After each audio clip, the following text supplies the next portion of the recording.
are quite good. Attack warning. Is it for real? Attack warning. It's for bloody real. Live from Colorado Springs, the Drop Culture Podcast. Want to confirm, is this an exercise? Roger, copy. This is not an exercise. Come on, quick, get down. 1, 2, 3.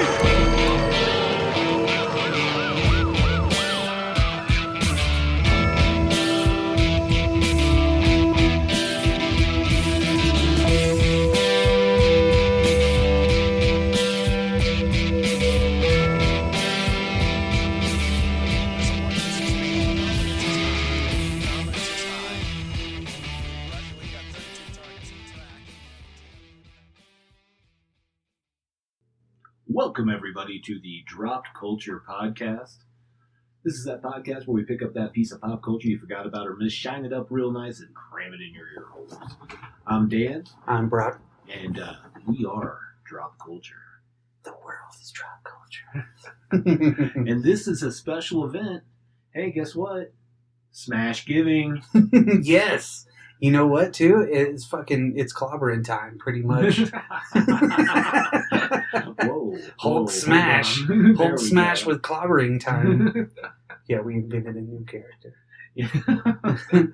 So what are we talking about? So we are going to talk about all of the movie iterations of The Incredible Hulk from 1988's first TV movie, based on the show from 78 to 82. The CBS movie of the week. Lou Ferrigno Yes. and Bill Bixby. And basically all the iterations of the Hulk up to now. Yep, up to Ruffalo. Well, yeah. Multiple versions of Ruffalo even. Yes. So we're going to dig into that. And you can play along at home, too. We'll let you know where you can find some of these fine films. Yes. Tubi. Internet Archives. That's right. So, first movie on the docket. Is The Incredible Hulk Returns. And it was a return because they had... This was like 6 years after the show had quit. Season finale 82. Yeah. After going through all these movies, I do want to start the series. Yeah. I think it's on Tubi. Is it? Yeah, I think so. So we're specifically talking yak hair Hulk here. Yellow wigs and fucking flexing. It's flexing time. Yeah, I'll tell you. So let's get into Returns. Let's start there because that's our first one. Because this is we got a little trilogy of the Lou Ferrigno, Bill Bixby era. Yes. Here. What do you want to start with Returns? Bill Bixby. Okay. Let's start there because the two principals of Hulk, Eddie's father. Yeah. Yes, the courtship of Eddie's father. That's right. What's crazy about Bill Bixby, and I didn't really realize this until I was doing some research, and I know he's been around for fucking ever. Sure. But he was a staple in everything. He was almost like a Michael Landon, but look cooler. Yeah. You know what I mean? Like he did so many shows that ended, but yet whenever he did the Hulk, holy shit! Yeah. That's a big deal to take on a role that's a comic book character on TV. Absolutely. And it's the only show out of all of the shows they did before in the 70s that actually stuck. Absolutely. People really enjoyed it. Yeah, because we had the shitty Spider-Man show. Oh, yeah. And, it wasn't terrible. I think a lot of Marvel fans liked it. It's just a really low budget. Oh, yeah. You know? No, every one of those. Ropes. Yeah, and he's like... throwing a net at you. And he's attached to the ceiling, and they're just like, got him on a gimbal. Yeah, 100%. They're like, act like you're crawling. Oh, man, that looks so real. Samurai chop him. But Bill Bixby, I think, with his acting chops, to me personally, he had the emotion for the Hulk. Even though the story's different, his name is David Bruce Banner. Well, they changed that because they thought Bruce sounded too gay. And they seriously came to them and said that. They're like, yeah, that sounds too gay. We're going to change it to David. That's not cool. Well, it was the 70s. People were dumb. Yeah, but... I think What's wrong with a gay Hulk? Come on, guys. He's like, Hulk smash! I'm gonna smash that ass! Hulk smashing.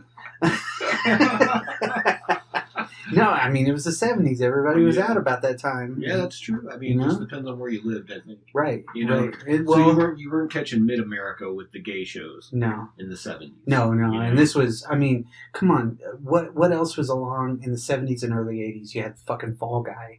A-Team. Sure. Fucking all these, like, manly dudes, like, hanging Castle out. McCormick. Right. Simon and Simon. Falcon Crest. Whoa. Whoa. Little Airwolf. Yeah, they came out of nowhere right there. But this is the one property that stuck, and it's the most successful kind of Hulk property besides the comic books, of course. Because the movies that we're going to get into, of course, didn't really do as good as they could have been. No, sure, I agree.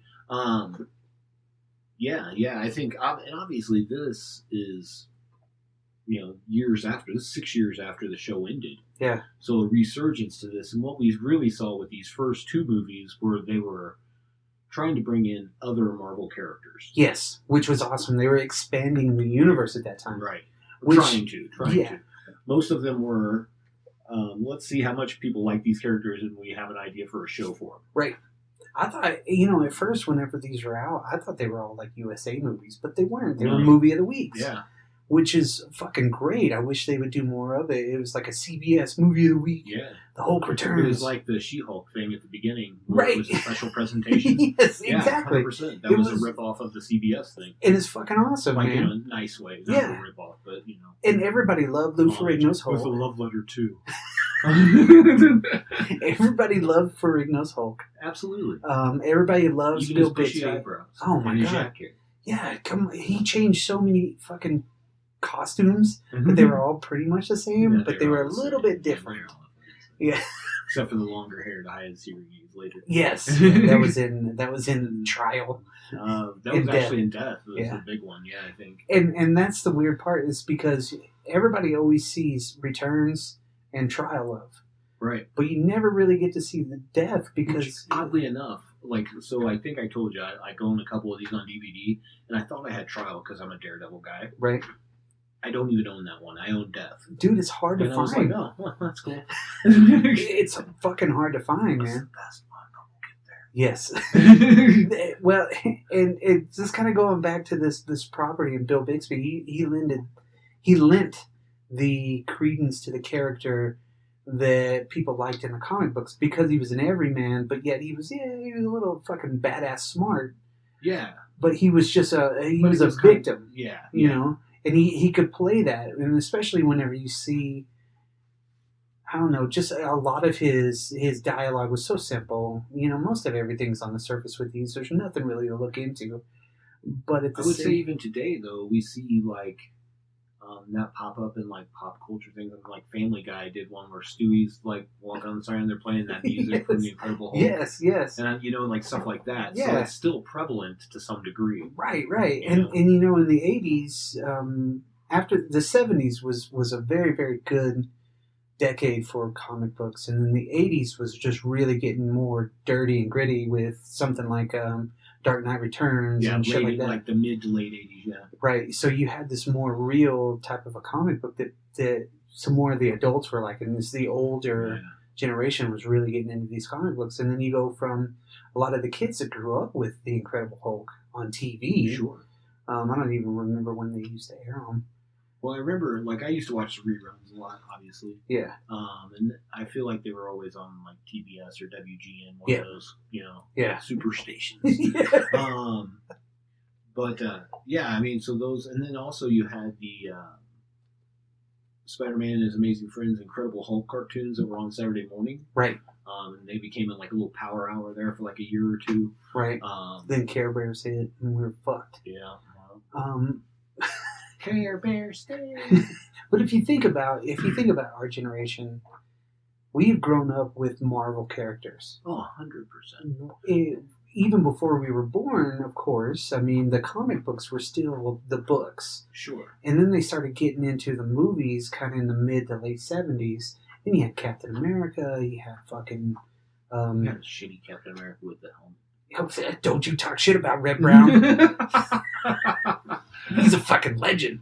With the clear shield. No, I'm sorry, dude. No. Not so ex-football player Red Brown, starring in Captain America: Death Too Soon.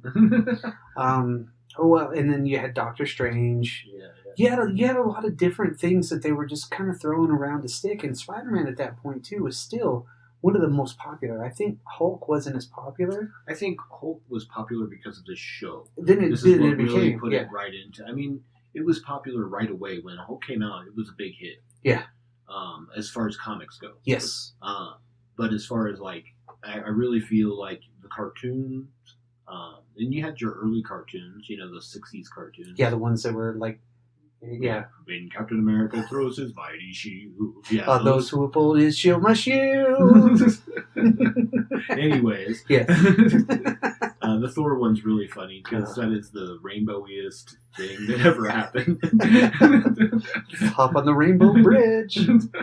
But at any rate, yeah. Back to this, which actually tying back to this because this is where we get to see Thor for the first time in a real, correct, Marvel property like live action. That's one of the things. This is before Vincent D'Onofrio. No, this was actually after. It was Vincent after D'Onofrio played Thor, in quotes, air quotes. Yeah, in Adventures of Babysitting. Yes. This Thor, okay. Okay, now I can understand that they're like, okay, how are we going to bring this mythical dude into the 80s? Oh, let's make him a fucking like a biker friendly dude. You know what I mean? His outfit was shit. Yeah, it was very barbarian. Yeah, and this hammer, he just like tossed it. Yeah, he didn't really like twirl it or anything. Yeah. There's not a lot you could do because it was all physical back then. There was not a lot of special effects. Right. The one thing that they I did didn't... the lightning thing. Yeah, but that's one of the things that I didn't really like about this store. It's understandable. Was that Don Blake and Thor were separate. They were in the original comic. Were they connected somehow? I mean, Don Blake... So Don Blake got the thing. He got the walking stick, right? Right, and he became Thor. Yeah, see, he was the same person. They were separate, but he basically inhabited... So I think in the beginning, he was... Donald Blake as Thor.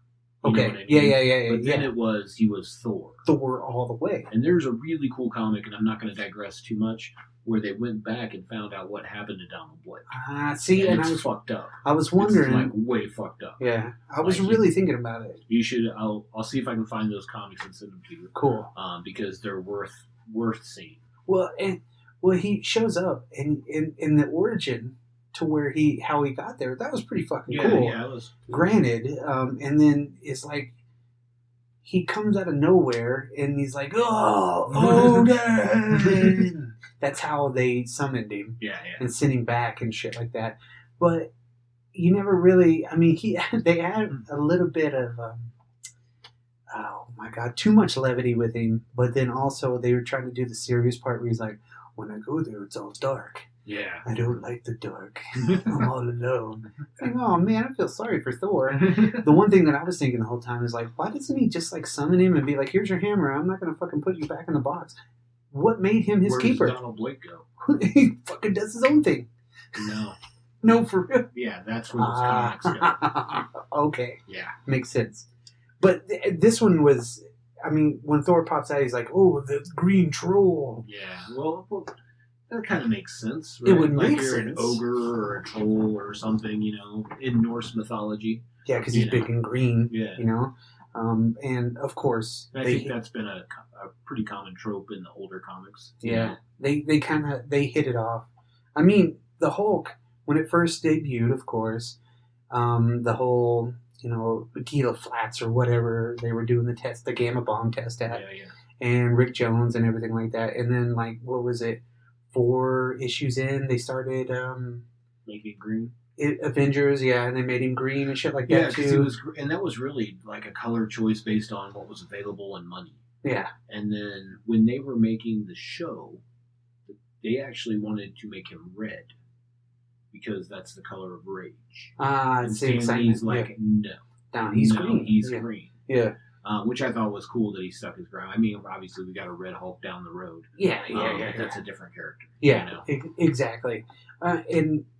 Again, I think the story was really good. One thing I never really understood about these movies, because it's like, okay, so David Banner wouldn't really tell anybody what was the matter with him. Right. Never did. Sure. He's like, I don't want to tell you, but you know what? I got to leave. Yep. What for? I don't know, but, he was very coy with it. But I think a lot of things could have been solved. Well, of course. If he would have let in his, like, girlfriends and shit, and be like, yo. And I think there's one tie that goes through all these movies, and it's racquetball. I don't know why. That is weird. I noticed that as well. I'm like, everybody just... Is that like the flavor of the day? I remember going to racquetball clubs in the 80s. That was a big thing. But it's just weird, You have the bad guy from Who's Harry Crumb. And some other no-name dude that was like the bad guy. And basically, so what is this one about?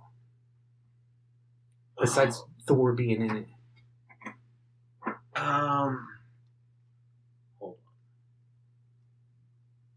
One thing because they're building that transponder. I remember that, the gamma transponder. Yeah, but he changes. I watched a whole bunch of these right in a row. Yeah. So just they're kind of melding in my mind here. He's always trying to solve his gamma. Yeah, he's trying to get rid of like the Hulk. Correct. That's his job. Yes, that's like, what Bill Bixby's there for. He's like, it's like kung fu. But I'm trying to also get rid of this problem I have. And I'm a badass scientist. Yeah. And I also turn into a giant green monster. When I stub my toe. Yes. When his eyes turn green. That's fucking awesome too. The way that they do the transitions. I think that's awesome. And it's there. He's always in the corner or underneath something, and they just shine it on his eyes like Morticia Addams and shit. Exactly. They really go into that, and that's the only thing that Bill Bixby really needed to get into the makeup chair for. Yeah. Was the contacts. And those, like, even like Ferrigno had to wear like hard. Those are hard 70s contacts. You know what I mean? Like early 80s. Those aren't comfortable. No. But I will say this. One thing, going back and revisiting these, it really sold the character. Like, the whole Hulk side of it, even though it's just a dude and a bunch of green, and the Bill Bixby side of it, they sold. They sold the story. That was one of the best parts about these movies, in a way that the build-up to him becoming the Hulk was always so good. I will say that in these movies, which were 6 years later in the show, he was even bigger than he was in that show. Oh my God! I think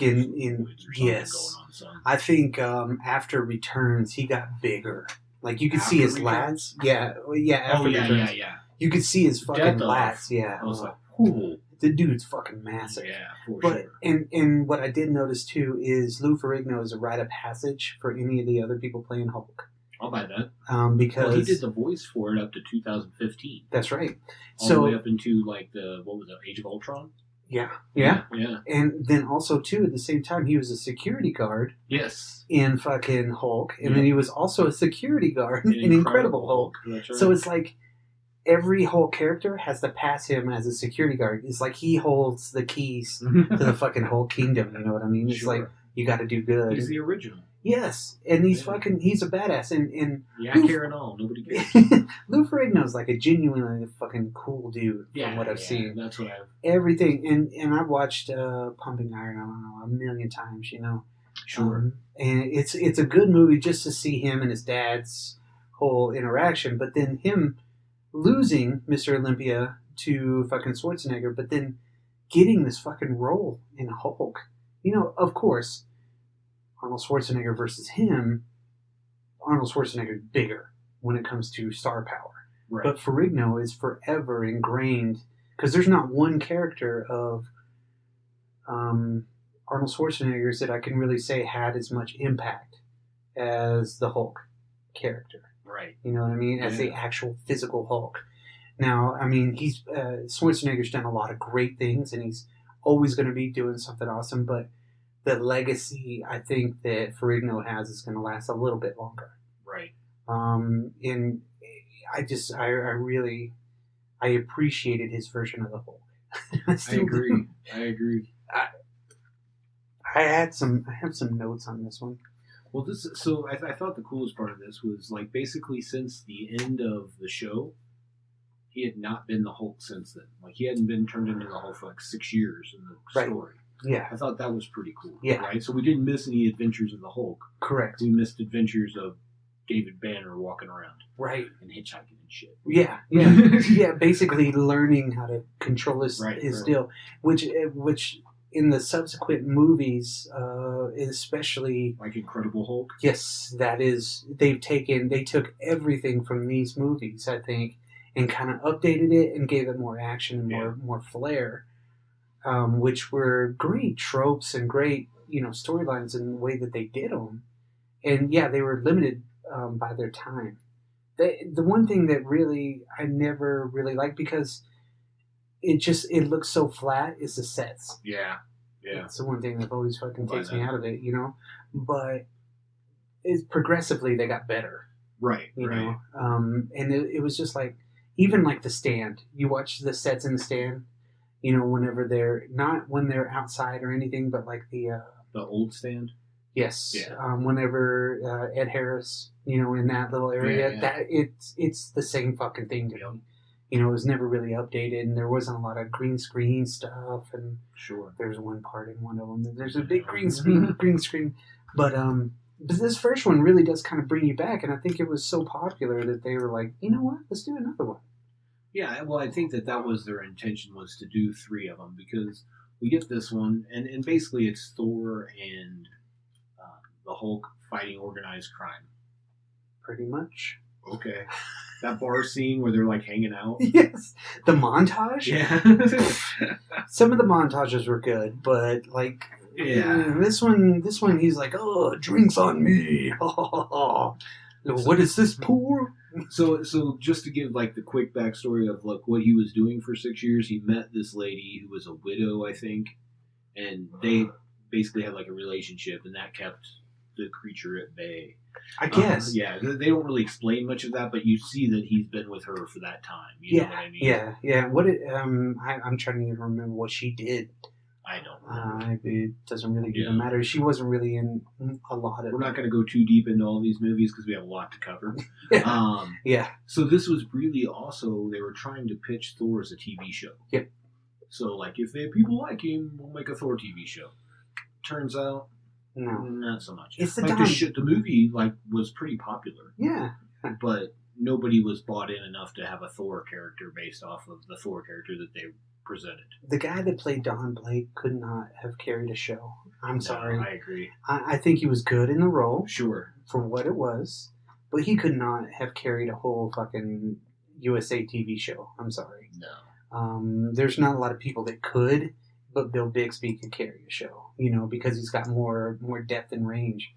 But I mean, the character was cool, and it was crazy that they knew each other, even though Bill Bixby's like fucking old as shit, right?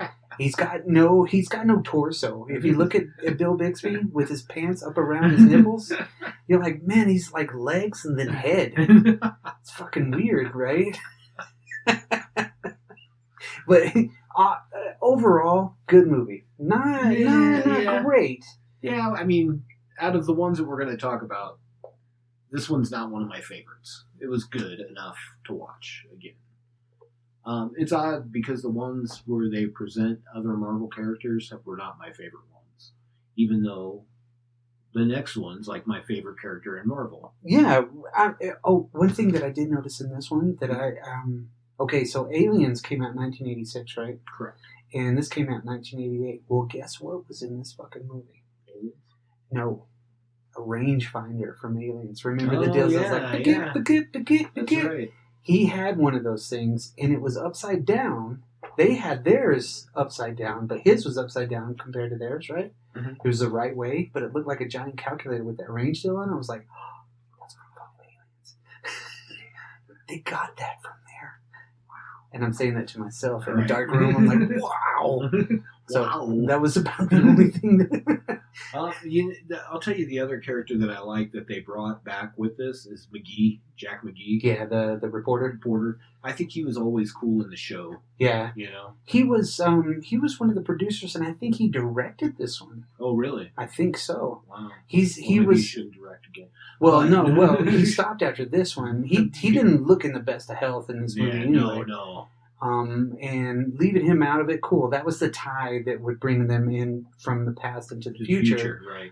To kind of give you more of that backstory. And then they basically were like, "Fuck off! No more hunting Hulk." Yeah. He's like, "Oh, okay. I want my expense account though." There's a character in the current. Was it Immortal Hulk? I think Jackie McGee. It was a female reporter. Oh yeah. I always thought that was cool. I was like, hey. That's right. I don't know if that. I'm sure it was intentional, but I wonder how many people that like are 20 or younger, they're like have no reference for that. You know what I mean? Right. Or people who are like our age are like, hey. But what's really cool too is the influence that the movies had on these later comic books. Absolutely. Big time. There's one line in Death of that we'll get to that sums everything up. And then, of course, Hulk. But I'll tie it all to what's kind of current. Sure. So after this one, because how did this one end? He ends up just walking out of the house, basically. Yeah, he's on the beach, and she's like, she looks at the dog, and he's like 10 feet away, and she's like, he's gone. Well, it ends how you expect it to end. Yes. And in the way that the Hulk should end in a relationship, right? Yeah, just leave. Pack a backpack and Irish goodbye. Pack a backpack and go. That's right. It was a cool ending, and you really kind of get that, the song. So it kind of puts you back into it. And then you have the trial of the Incredible Hulk. Yes. He ends up going to fucking, where is it, New York or a big city. Yeah, I think it was supposed to be New York. I don't know that they ever said that it was necessarily. No, but it was like they were in Hell's Kitchen, I guess. Yeah, they had to. I mean, yeah. The graffiti is Daredevil Lives and shit like that, So the big bad in this one, the Kingpin. They never refer to him as Kingpin. They do not. They just call him Fisk. Wilson Fisk. One thing that I wish with all of these Be for TV movies, I wish they would have dropped the soundtrack. Okay. Like a whole bunch of decibels. One thing I'll buy that, yeah. One thing that I wish I could really do is have all the footage from these and mix my own, edit and mix and put in music and leave it quiet. I would love to be able to manipulate a movie like this, and with all the, they got tons of fucking footage of that shit. So I think what you would do is you would take all three of these movies and just make one movie. Ooh. It'd be like 3 hours long. Yeah, you could make a 3-hour movie out of it. Yeah. Easy. Probably cut out a lot of craziness that didn't necessarily have to happen. Yeah. There's a lot of cutscenes. I mean, and a lot of montages you don't need. Yeah. So this, I think John Rhys Davies plays Wilson Fisk, or the Kingpin. And you said this earlier when we were talking. I like him as an actor. Oh, he's fucking awesome, yeah. This was not the role for him. No. Please, God, no. And I'll be honest, I don't. I think at the time, even I was like, "That's how they made Daredevil." Right. But at the time too, I was like, "This is fucking awesome. That's fucking Daredevil." It's on TV. Yes, yeah. That was the cool This was the same year that shitty Punisher movie came out. Yes, and you know what? There is Dolph Lundgren. Yes, and there is a piece of connective tissue. Okay. In Trial and Punisher. Okay. Now Punisher was made in New Zealand and shit. Yeah, right? yeah. That was part of that whole J.D. Salinger fucking Captain America shit. They were made overseas for cheap amount of money, and it was before Canon got a hold of the shit. Sure. But it was really fucking. Those were good movies in their own right, but they just, especially the Punisher. I think that was one of the best iterations of the Punisher that they've ever done. But the woman partner. Yes. Lou Gossett Jr.'s partner. Yeah, yeah. Was the only one that believed him. Mhm. Short bob hair and shit. She was Matt Murdock's partner Okay. at the fucking. But she wasn't the same character. No. No. But Same, yeah. But it's that connective tissue. Sure. What's her name? I forgot what it is. Oh Marie yeah. Dubois? Nancy Everhard. Oh, yeah. Yeah. Big Krista Klein. One thing that they did that always takes me out of it too, and you'll hear this on all of our podcasts, is the music. Yeah. They really kind of amped it up, and they didn't have to. Now we get into the action part of it with Rex Smith. From Street Hawk. He was fucking You pretty remember good. Street Hawk? I remember the name. That was the motorcycle Knight Rider almost. Oh, shit. He was the Street Hawk? He was the Street Hawk. Ooh. Damn. It's no Blue Thunder. No. But you know what? No werewolf. Yeah. I loved his Daredevil interpretation.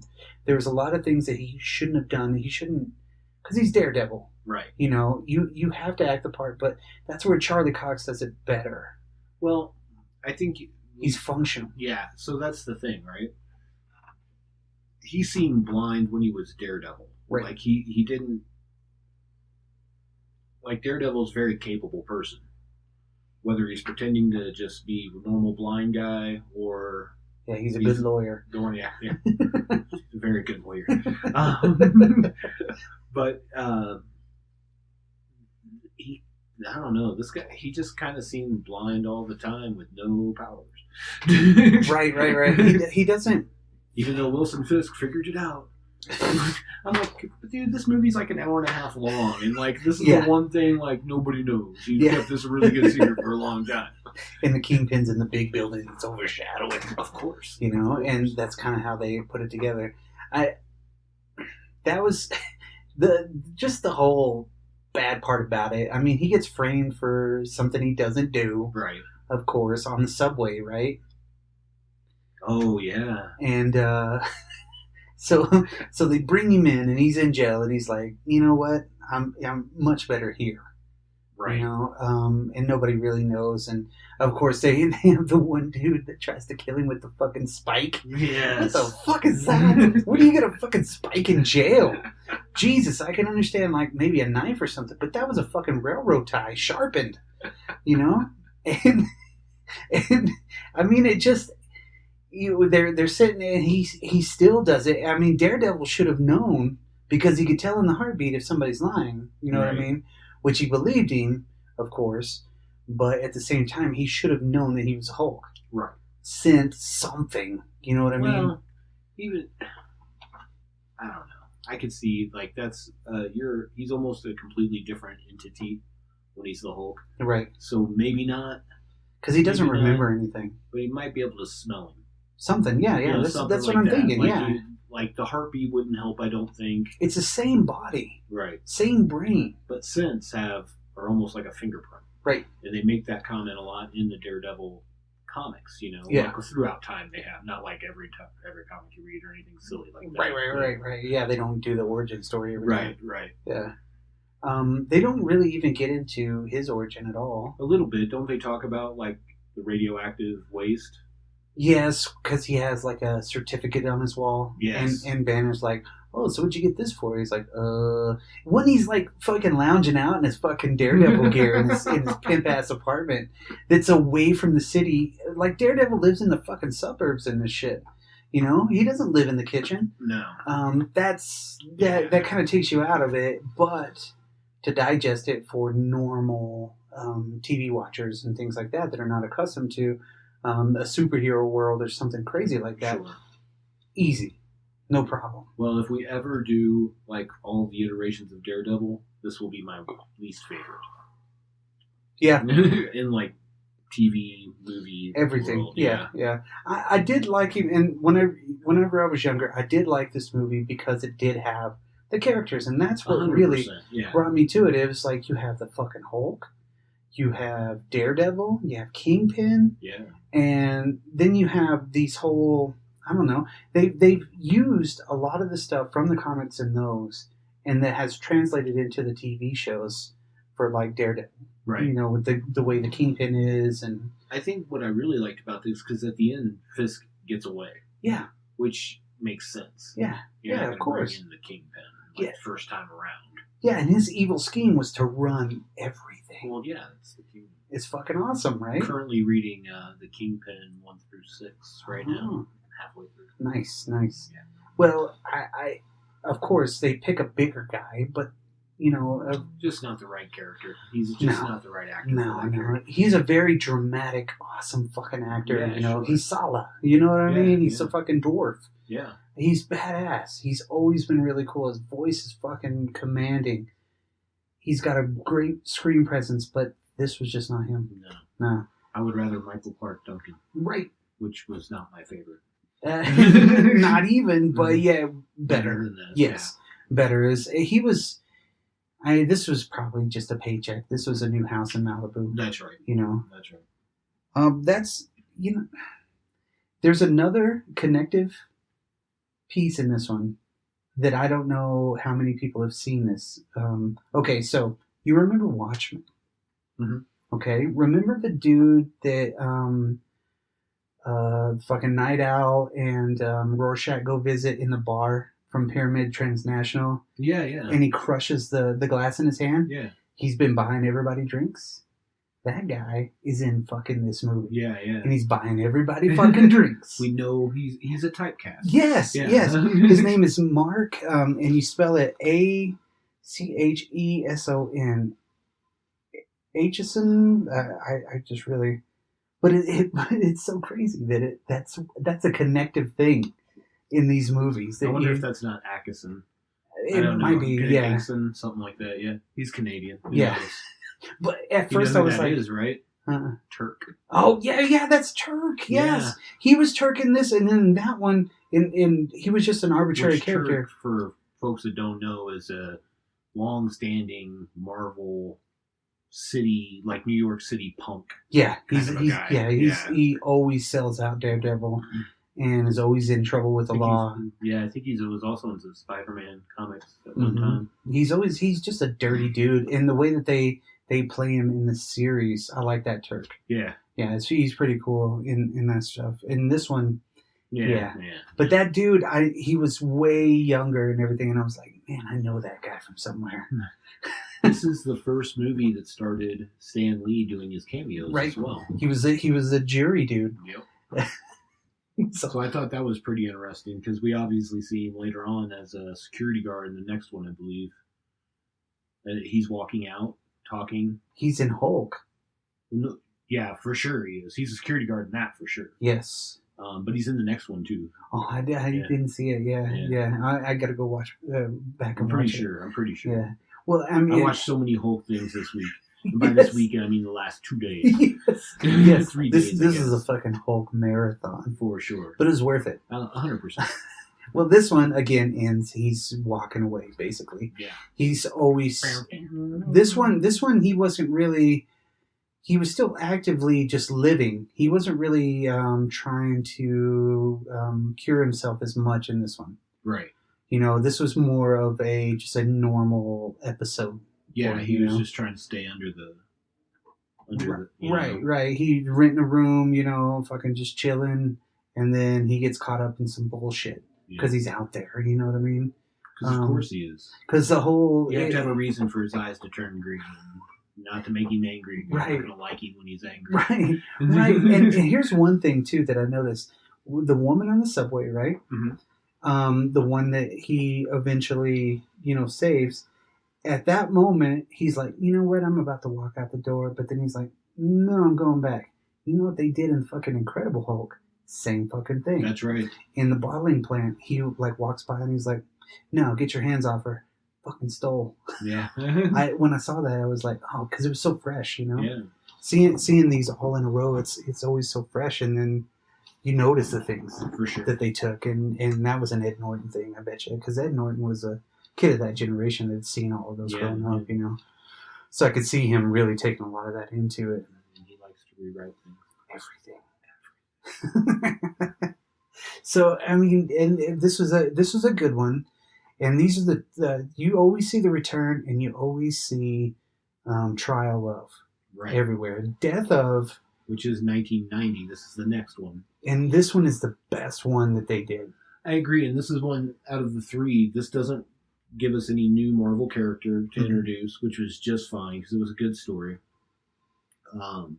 But I think this is like the biggest that Lou Ferrigno looked as the Hulk.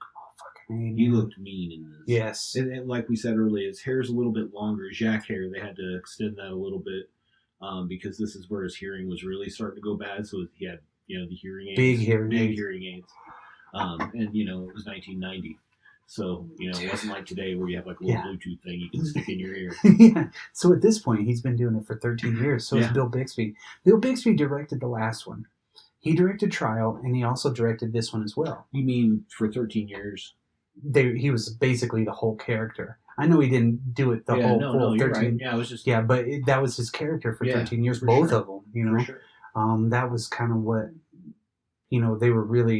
they were invested in that character so much. 100%. And Lou Ferrigno was a big fan of the Hulk growing up. Yes, that was a character that he identified with. Nice. Yeah, because he was always constantly being alone. He was always bigger. He was picked on a lot because he was deaf, and I think people thought because he was deaf that he was learning disabled too. There was like a lot of things, especially in that time period. Yes. He was growing up in like the 60s. Yeah. Late 60s. And then he just really got into bodybuilding, and he fucking killed it. That's what he said got him into bodybuilding was the Incredible Hulk. Yeah, that's fucking crazy. He was like meant to play this, you know what I mean? 100%. Yeah. And this one, I mean, with the title like Death, yeah, definitely you're going to see the Hulk's going to fucking die, but there's a couple ways I always thought that it could happen.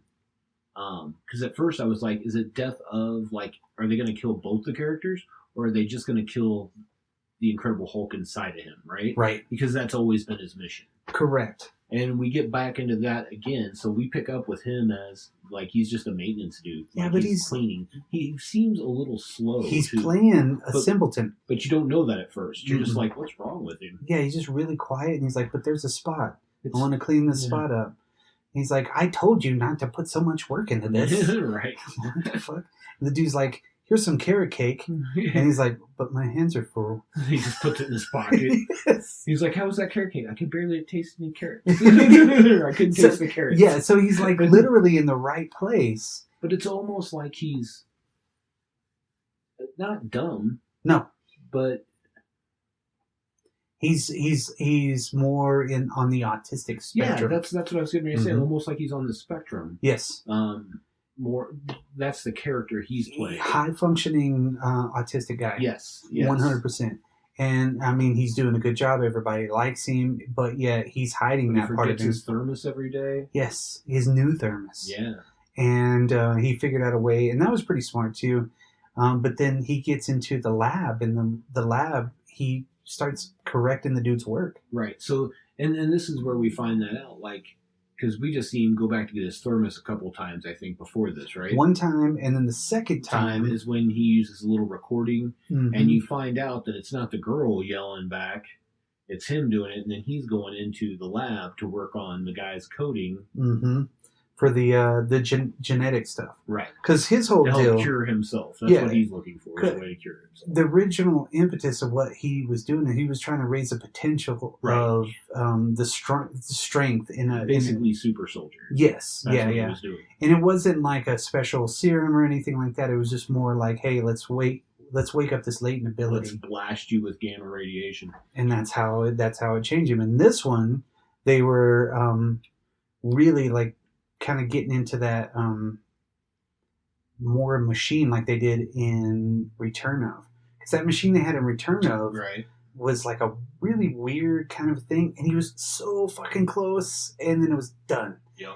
And then this one, the same thing. He's like, don't turn it off. Well, done. I like this too because like he really gets close to the scientist once the scientist uncovers who it is. Because like the scientist is like, who is doing this? Yeah. And eventually he types to him like while he's on the computer and he's like, I don't exist. Yes. You know? Yeah, but then he becomes like his father figure. He does. And he gets really close to his wife and he even says like, you're the only family I have. Yes. You know? So they do become close. And then the same side, we got the story going on with the spy. The Black Widow. She's basically the Black Widow. 100%. Yeah. And like, she goes in to steal some files because apparently these people have her sister tied up. The people that she used to be associated with, who she said, I'm free. Spoiler alert, her sister's the boss. Yes. She's the bad guy. She's the bad guy, come to find out. And and this woman's like badass too. Yeah. Dude, wowzers. Yeah. Like the For one. I know, and hey, it's David a first. Banner gets his He gets laid. boogie on. She's half naked for the first couple of scenes. Shower scene, fucking bed scene when she's getting sewn up. And she's like, just leave me. Yeah. And he's like putting the blanket on her, and I'm like, you're getting a little cup of side boob there. I saw that, David. Yeah. This was like commish side boob day. Yeah. You know what I mean? You're going to get to see fucking Dennis Franz's ass. You know what I mean? Which she was pretty badass, but she was a horrible fucking thief. Yeah, no, she was no good. She didn't bring a briefcase. You did find out she's not a terrible person because when that fire breaks out, he pulls her, or she pulls him, the doctor away because he's unconscious. Right. David Banner is still strapped into the thing because this is where they're getting ready to do the experiment. Everything's worked. It's going into his brain. It's right, like, to try to fix him and clear the situation. Yeah. But it doesn't get to finish because he has to shut it off Mm-hmm. because she's trying to steal stuff. He hulks out. I like how they created a force field for the Hulk. Yeah. Yeah, and they filmed him. So Banner got to see the Hulk for the first time in the last iteration of this Hulk. It was really cool. Yeah, which was pretty neat. He's just like staring like, I've never seen him before. I don't even know what he looks like. Mm-hmm. Somebody would have got a fucking picture of him and Bigfoot. You know what I mean? Did you know that girl was Miss America in 1982? Really? Yeah. Her name was Elizabeth Grayson. Yeah. She was Miss Arkansas the year before that. I would have never thought she was from Arkansas, I'm just saying. Yeah, right. Shout out to our friends from Arkansas. She just didn't seem like Arkansas. No, not really. She seemed like she was from France. She seemed like she was boing. Yeah, no, she was pretty badass.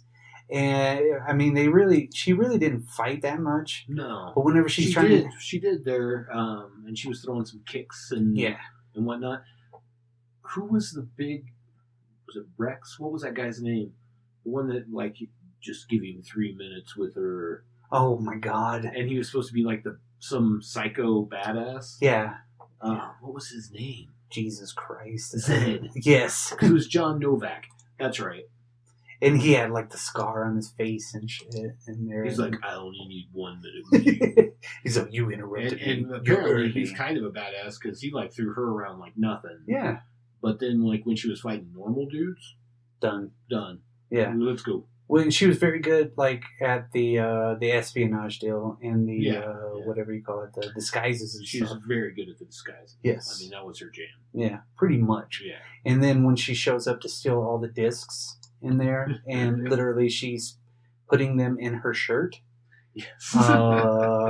You should have brought a fucking bag or look for something. Shit. You would have thought. They got something over there, you know what I mean? And she's stuffing them in while the fucking Hulk's coming after her, and she's like, now I'm trapped.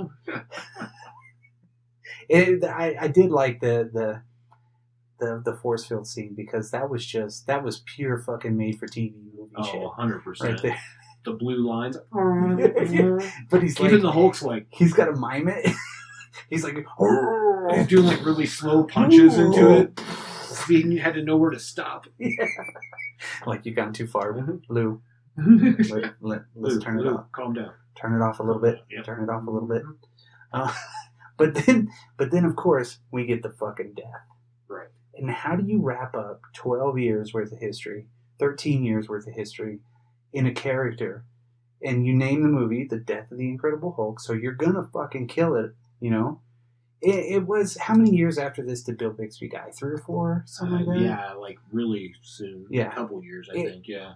I don't think he let anybody onto it at first, and then kind of, on his last couple of projects, he was like, you know what?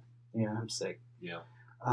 But he didn't really look like it in this one, and I think he wasn't downplaying the role. He was more serious in this one. This one had more depth. This one had more feeling. It wasn't a lot more gravity to the situation. Yeah, it was full of gravitas. He was an actor. Acting. He was a actor. That makes sense. You just like playing with toys. Damn right I do. But okay, so the other first in this, Hulk drives. He does. They're like they're driving the fucking these giant 4x4s, right? Everybody's got a fucking 4x4 in this fucking movie, right? So they end up in like, I don't know, they're like, box them in. And they end up in the fucking, I don't know, the truck yard. And the two fucking, there's one green screen in this one that's so bad. Zed's hopping out of the fucking, one of the forklifts or whatnot, whatever the fuck it is, dump trucks. Yeah. And he's like, and you can see the fucking greens. You're like, oh my God, that's horrible. That wasn't great. But like Hulk grabs the shit and fucking, he throws that off because at 1 second they're getting crushed and you see Banner and you see his eyes, right? And then the next minute she looks over and he's the Hulk's like behind the wheel, like, what? He's like, he's even got his hands on the wheel. He's like, huh? Roar. He flew a spaceship in Avengers Age of Ultron. Yeah, he was a badass then. Yeah. He had a lot of years. It's true. But then the death. So I think this was actually supposed to have She-Hulk in it initially. And Iron Man too. No, Iron Man was going to be the sequel to this because they were going to have the Revenge of the Hulk where they like revived him, but he couldn't turn into the Hulk anymore, and he was working trying to prevent accidents like the one that happened to him. Some kind of deal like that. Okay. But the ratings for this were so bad, they were like, no, we're not doing that. Even though, out of all of them, this was the best one, in my opinion. Yes, 100%. I really think it was, like I messaged you, I said it was a triumph of I don't know if I'm going to TV movies. You know, I was so invested last night. I was like, oh my God, this is so awesome. It was good, though. Honestly, it was for a TV movie in 1990 with a guy that changes into a bigger guy. It was pretty good. Yeah, it was with better. No CG and all that, you know. Like I would put it CG. up. Yeah, I would put it up there with Agents of Well, not Agents of Shield, but Nick Fury. Oh yeah, David Hasselhoff. Hasselhoff. Yeah. I'd put it up there with that I'll one. buy that. I probably like Nick Fury, Agent of Shield, a little bit more just because. Right. Yeah, it was fucking something new. David Hasselhoff. He was fucking Nick Fury. He's the best one. But no. Michael Knight. Yes.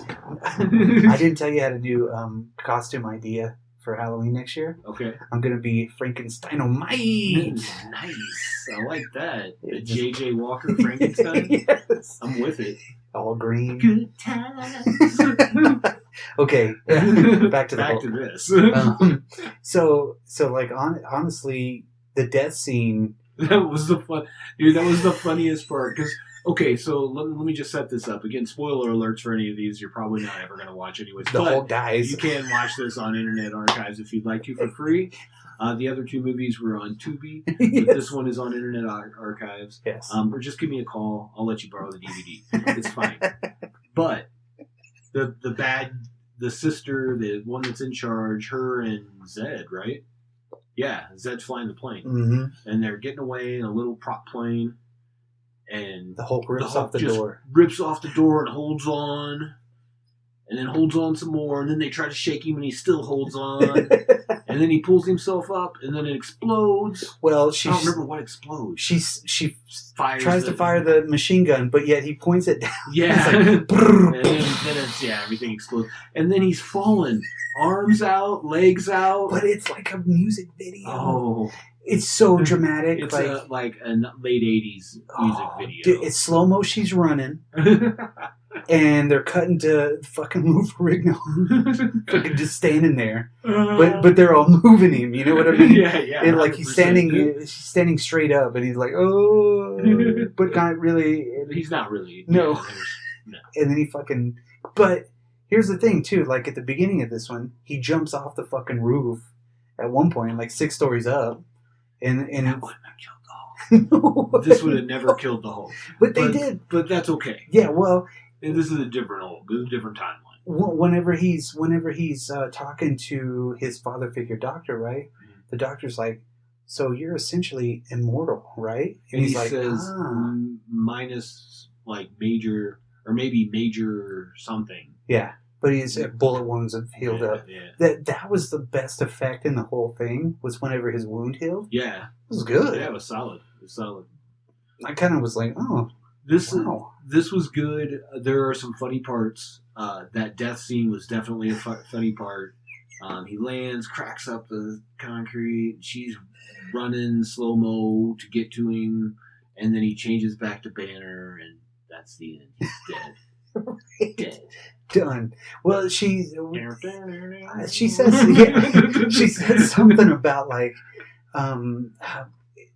she says something about saving him. He's like, you have. Yeah, that's right. This is last words. Yeah. Last words. You have. And then he's done. And that's the end of the fucking. That's the end of the fucking Hulk from the television series. That's right. That's your 70s, 80s Hulk, which I think there were some choices made there that I don't understand. Like, what's up with the yak hair? Why is that a necessity early on? I understand to cover, like, it got bigger to cover his hearing aids, but, like, that's not what the Hulk's hair looks like in the comics. Ever. No. His hair's always short. He's got the big bushy eyes. Yeah. I'm like, those were some choices. Yeah, he's got the Cro-Mag look. Yeah. You know, like. But it doesn't look bad. I'm just saying it doesn't look. It's not very comic book accurate. No. And I thought it was awesome that it was actual yak hair that they used for his wig. What? Yes. How random is that? Yeah. Well, maybe that's all they had to use in Hollywood. They're like, back hey, in the we day. got some yak hair back here.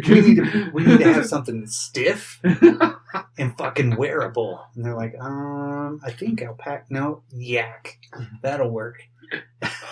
Hair choices are going to that's a big thing in the Hulk mythos. Mm-hmm. Mm-hmm. Yes. And it all ends with fucking. The bad hair ends with fucking Ed Norton. That was a choice, too. You know that, right? Yes. So the next iteration of Hulk we get in what, 2000? 2003. Okay, 2003. Now, Hulk, I like this movie, and I've always liked this movie for one main thing, is they got fucking casting perfect for Thunderbolt as a young guy, and the Absorbing Man as a young guy, too. Okay, so there's a couple problems that I have with this movie. First of all, after reevaluating and watching all of the Hulks ever, first of all, I like Ang Lee as a director. I love the transition scenes that are very comic booky. Yep. The dogs were a choice. Ugh. That was terrible.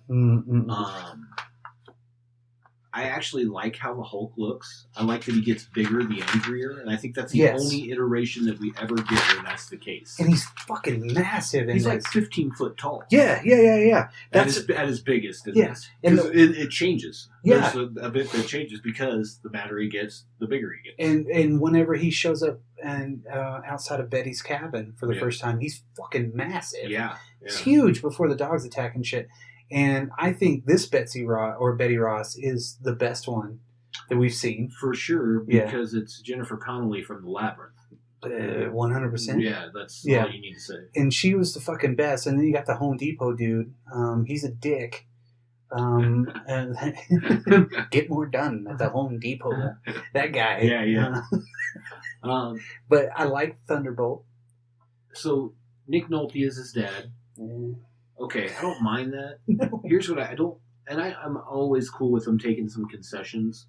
I didn't like the whole he was adopted thing, and his dad got put away, and his dad's somehow the Absorbing Man. Yeah. Like, that's a whole different character. And nanobots. That you could have had, like, his dad's already a douche. Yeah. In the comics, and you could have a story with that. Right. But They I did understand fucking with Immortal Hulk. They did, 100%. Yeah. They took that but whole... even before that, yeah. You know? And that's one of the connective things I think on this is they used his father in a good way, but the genetic testing shit, you don't need that. I understand it. Okay, so I'm just a little preemptive because I know after all of this we're going to talk about our perfect Hulks and Banners and all that, right? Right. This is the one thing I wish they would do. Have it be a gamma bomb test and a Rick Jones. what? Can we not have that just in one of these iterations of the Hulk? That's what I'm thinking too. I'm like, you why do has it that always shit. got to be something different? There's a gamma bomb in this one, There is, and it's at the fucking. but he like holds on to the two things and whatever. Yeah. Anyways. Yeah. Well, they give you that, And he does kind of save that guy and put the mask on him. That's obviously not Rick Jones. It's not the little guitar playing doofus. Yeah. You know, sitting in his fucking hot rod in Yeah. the ditch. You know, I was like, Out "What are in the you doing desert. out here?" Yeah. Oh, there's a gamma bomb test. Ooh, get down. You know, and like, I don't even mind that there was like the genetic testing by his dad. Yeah. That's kind of okay because something reacts different with him and his DNA with a gamma bomb than it would with anybody else anyways. Right. That's okay. Right. I'm fine with that. Yeah.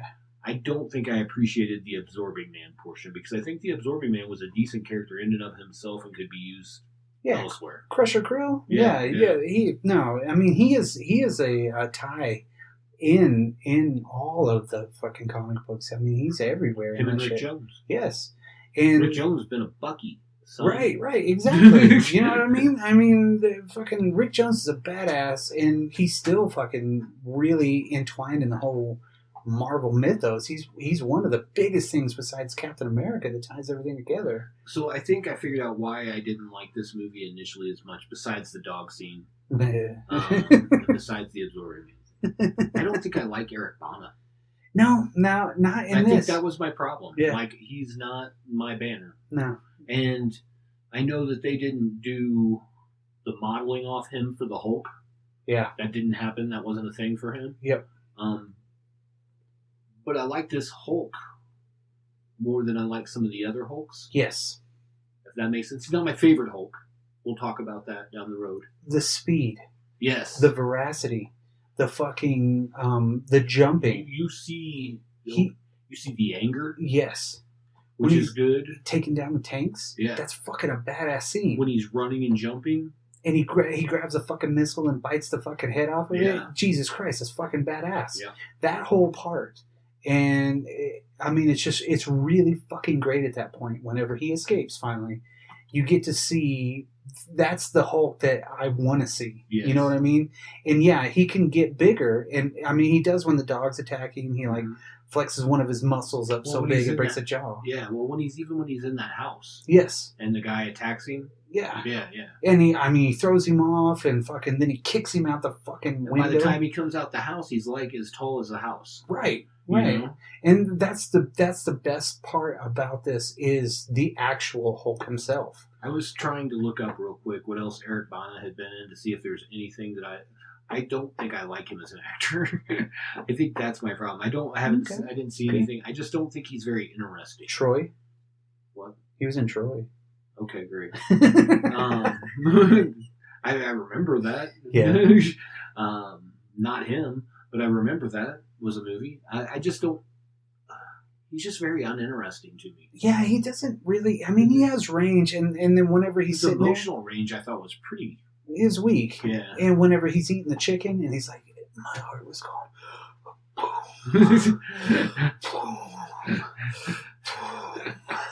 You're like, "What the fuck, dude?" Yeah, no. No. So I think that was more my issue than anything else. Because I think you're right. I think that maybe she's one of the best Betty Rosses we've had. Mm-hmm. I like, of course, Sam Elliott as Thunderbolt Ross. Awesome. I mean, you can't ask for more than that. I actually like Nick Nolte as his dad was fine. Like all of those key players were great, except for the main guy. You can't carry. Yeah, he was the one that's supposed to carry the movie, And but yet he's a fucking. he was the detractor in my Yes, opinion. yeah. He was the one. And there were some choices. Like, I understand that his dad was like, no money, whatever, and he's experimenting on these dogs, but come on. So Yeah, no. That was I mean, pretty weak sauce. Yeah, I mean, after he initially tests the fucking shit on himself, right? Right. So you get to see what I really like is the introduction So you do get to see Yes. him growing, and you get to see all that part before the movie starts. Right. So it's not like you're really telling the origin, because that still comes later. Right. You know, with the There's like uncovering of it as you go. Right. Yeah, So you get to see what happened before. That's something that we had never seen right. in any of this stuff. We'd only seen, Bruce Banner was, blah, blah, blah. But then you do get a taste of the old school fucking irradiated look whenever he gets busted. Yeah. There's just a lot of good And things he had about this green movie. teeth. So that was weird. That was a choice. Yeah. There's a lot of cool shit. Why did you do that? There's just little things where I'm like, and again, I love Crouching Tiger, Hidden Dragon. I love Ang Lee as a director. And I love the transitions. There were just some choices where I'm like, you pushed for Eric Bana. You made his teeth green. Yeah, and it's fine. You shoehorn his dad to be the Absorbed Man. I'm fine with that. What I really, and this is maybe just because I'm a comic fan, but if he was adopted, then he never had the interactions with Jen Walters they had when they were young. Which means they would never be close, which means there would never be a She-Hulk. Correct. Now that's this timeline. Right. So this one was kind of like a one-off. Yeah, definitely. A weird deal. And I'm going to tie real quick, because I was talking about Ang Lee. I want to tie back to something we've done in the past. We did a little BMW series, The Hire. Mm-hmm. And if you remember, in Ang Lee's version, his last thing, the guy opens up. What is it? He gives it to the kid, the little Tibetan kid. It's a Hulk. Oh, that's right. Ring or pen. Yeah, or something. that's right. Because that was the right next thing. around the time this was getting ready to come out. The next thing he was doing. Yeah. And this one had. So there's a little tie-in for you. In BMW. this one, yeah. What do they call it? The Hire. The Hire. Yeah, the Hire series. And then this one had the end credits had the very first song from Velvet Revolver. Yeah. With Scott Weiland and shit. So the song's pretty cool, but yeah, they shoehorn that shit in there. My favorite part of the movie is the very end, where they're in the jungle. Yes. And he in Spanish says, "You're making me angry. Yeah. You won't like me when I'm angry." Right. I'm like, oh, and his eyes turn green. I was like, oh, he's about to fucking David Banner this shit. I wanted to see that. I would have been happy to see that, because Bana was more interesting with a beard and out in the jungle. Yes. Yeah, I mean, he was a fucking lame-o. Yeah. In the fucking everything. And He he really was like, was. And that was the sad part, because I was like, the rest of this is pretty good. There were, like I said, choices. There were some small choices where I was like, ugh. Yeah, there's some... But overall, like the Hulk, yeah. I don't think at that time, in 2003, you could have asked for anything better. No. At the time. Again, choice. At the time, it's fucking awesome. Yeah. I still like to go back every once in a while and watch it, because I do enjoy it. Mainly because, I'm telling you, who are the fucking guys that they chose to be the younger Thunderbolt and shit like that? Yeah. To me, that blows my fucking mind, because they look, they act, they talk. Yeah. Everything looks exactly like fucking Sam Elliott and fucking Nick Nolte. Absolutely. I don't know how they pulled that off, and that is perfect fucking casting. Agreed. I think it's one of the only times that it's been, a younger, without the de-aging shit, right? That they do now. That was fucking perfect. I mean, they just look the exact fucking same. Right. It's fucking so cool. That was like the best part. But then it's finally over with that one. And yeah, I love the Betty Ross in this one. I think she's a great actress, 100%. She's always done really good. She's always done crazy things like Phenomena or whatnot, or the one Argento movie or something like that she did with Loomis in it. Yeah. That was like her first one. Labyrinth. She's done a lot of great things, and then this movie you kind of didn't expect. It was like, whoa, Jennifer Connelly's in this? I know, right? But she was in one of the greatest comic book movies of all time anyway, before this, which was The Rocketeer. Yeah, sure. It's same fucking, director from Captain America, right? Yeah. Richard fucking Lederer. Oh, okay. Is it?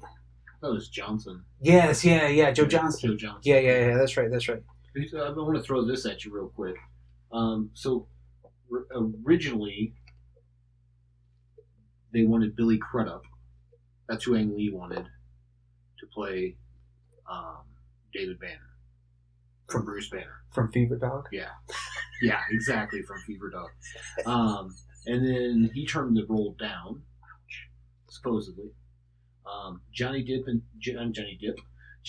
and Steve Buscemi were apparently under consideration at one time. And then David Duchovny and Jeff Goldblum auditioned for the role. No. None of those people.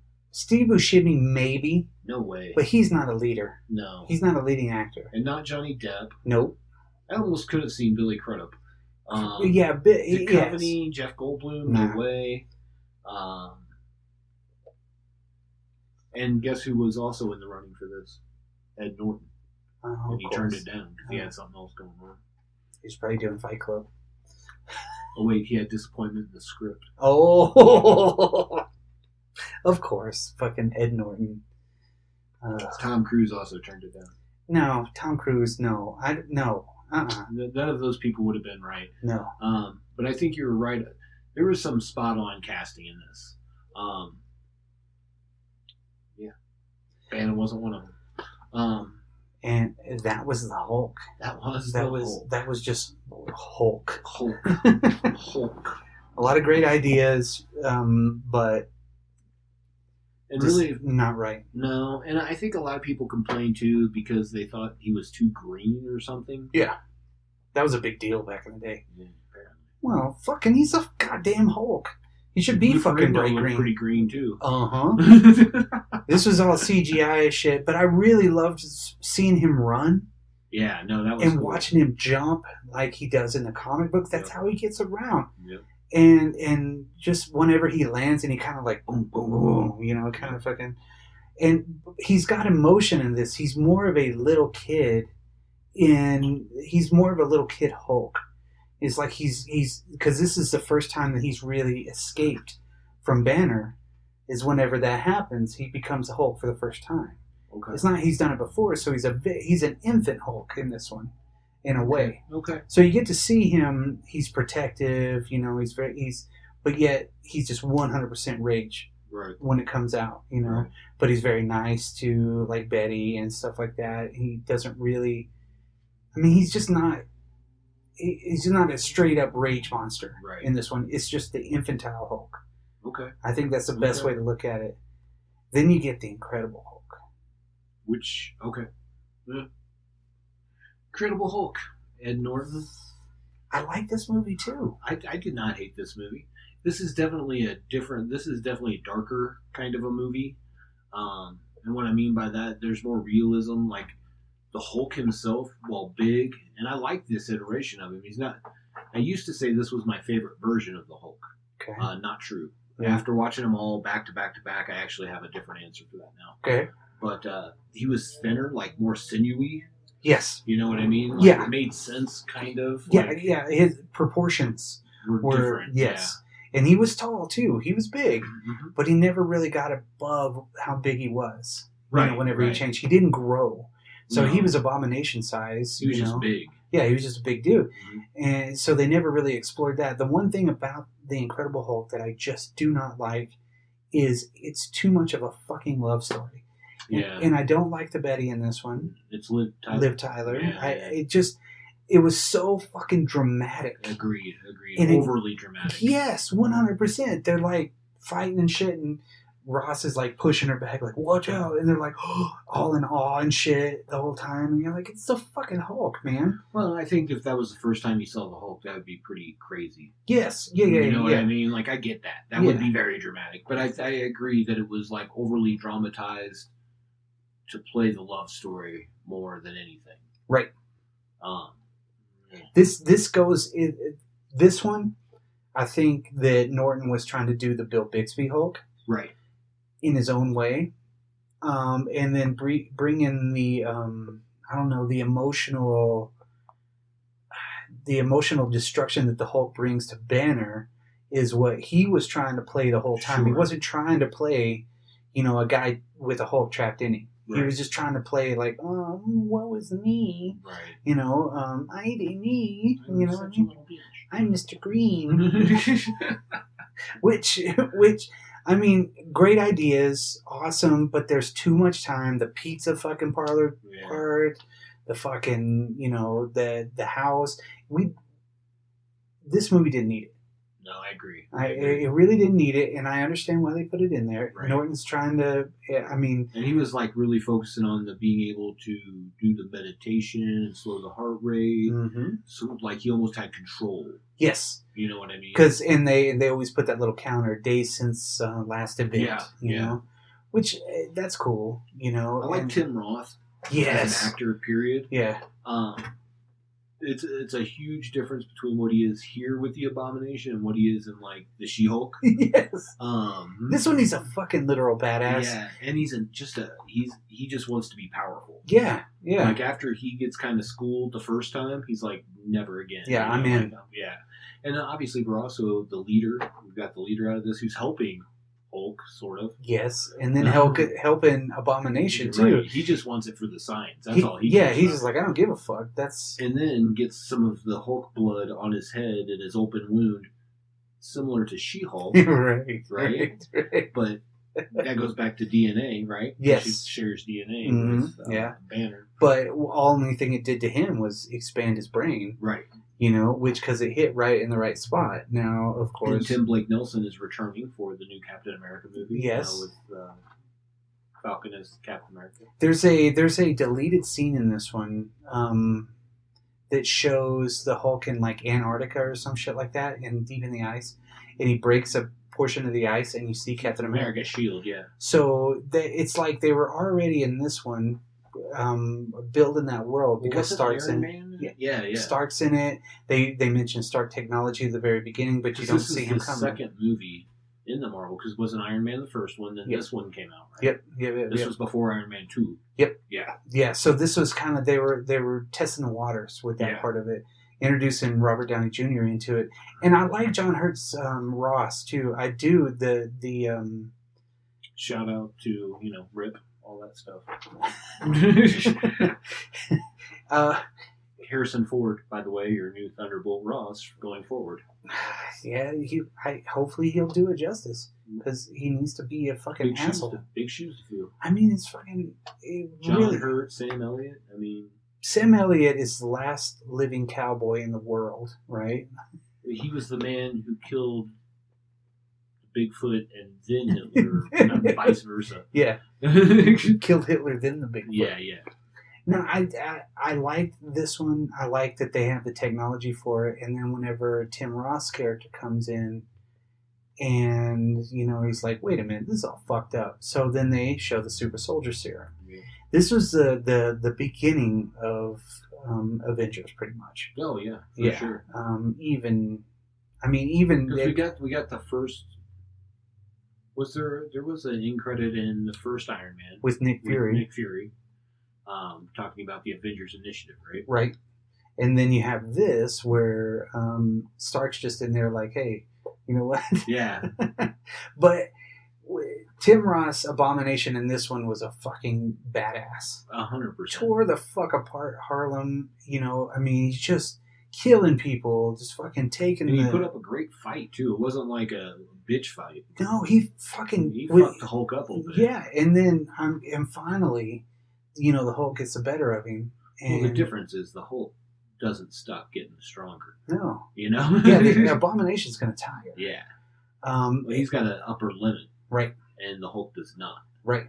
He's just going to keep getting stronger the madder he gets. Yeah, and you always know the Hulk's going to overpower anybody because he can do that. That's so whenever they're kind of locked there. We'll talk about that shit. But yeah, there's a lot of really good parts. The infight scene was really cool. Agreed. They never left the Apollo Theater at that point. Right. It was just there, and why was so many people out on the fucking street? I don't know, but wouldn't Luke Cage be pissed? I know, no shit. You should have came out and fucking been like, bitch, please. Start slapping people around. Yeah, Wu-Tanging it. This one really did stop the Hulk dead in its tracks. Yeah. At this point, you couldn't have a Hulk movie because of what they did with the the fucking character in these movies. Well, they tried to bring Edward Norton over for the Avengers movie. Originally. Thank God. That was their original intent. And then they released a statement saying they were looking for someone who could be more collaborative, like the rest of, the rest of the stars in the movie. But not and Norton. Norton, I think Norton or his agents or somebody put out a statement after that, and I'm like, whatever. But Norton sounds like a handful. Yeah. And don't get me wrong, I'm sure there's certain projects that he's just on board for to do the way they're supposed to be done. Right. But a lot of this shit, he's like always bringing new rewrites in every day. Yeah, well, this movie specifically, for sure. Yeah. He kind of stole the movie from the writers on this part of it. Yeah. And maybe it's his passion for the character. It very well could be. But at the same time, especially if you're creating something with some connectivity, you have to give in. You have to be malleable. Yeah. At this point, and especially with a fucking character where they're about to explode on the screen with more of these characters to where they could fucking franchise that shit. That's right. I mean, that's what happened to Downey Jr. What you got going on over there? Googly eyes? Yeah. Googly eyes. It's where I have all my nicotine. Ah, gotcha. And that's pretty much this movie. Like you said, Liv Tyler, not so much. There's the humor seemed forced. It did. There was a lot of funny things, and you're like, what the fuck? Yeah, it was an oddly. What's the word I want to use? It was the whole movie was just a little bit off. Yeah, a little bit odd. I think the editing kind of fucked it up a little bit. And then the music again. And again, the music, I agree with that. Way overpowering. Did not need the score in every fucking second of the movie. Right. You just didn't need it. Agreed. There's a lot of quiet time that you need to have in a movie, I think, that really should draw you in. Right. There should be, again, this is another movie I would love to just turn down the soundtrack a little bit. Not to take away from what the people did with the soundtrack, because, the music is excellent. But it's just the way that it's overpowering. It's overpowering and it's constant. Yeah. And the dialogue was fucking killed by it on a lot of parts. And you're just like, God, shut up. Just a lot of that, right? And don't get me wrong. I'm just going to state this real quick. I like Liv Tyler like Empire Records era. Yes. Liv Tyler. Mm-hmm. That's when she was still fresh and... Aerosmith in it. You know what I mean? She was Rex Manning Day in it. Yeah. But then this movie was like, you're not that mature. Yeah. So you put in a Jennifer Connelly in the same situation. Jennifer Connelly is just like mature. Yeah. Which is fucking. She fit the character well. Big time. Yeah. And as you said, I think the best one we've had, and it's odd that we haven't heard her name in any of the Avengers stuff, have we? No. Never heard anything about it, Betty Ross. No, and then I find very odd. Even in Death of the pseudo Black Widow, her real name was Betty or something. She was called Betty. Yasmin. Yeah, it was Yasmin, but then she's like, don't call me that anymore. Yeah. Well, you're 100% right, because she gives them names or something when they're talking about taking off. It could be a fresh new day. Yeah. And she's fucking Betty. Yeah. So he gets his Betty. And he's like, we can do that.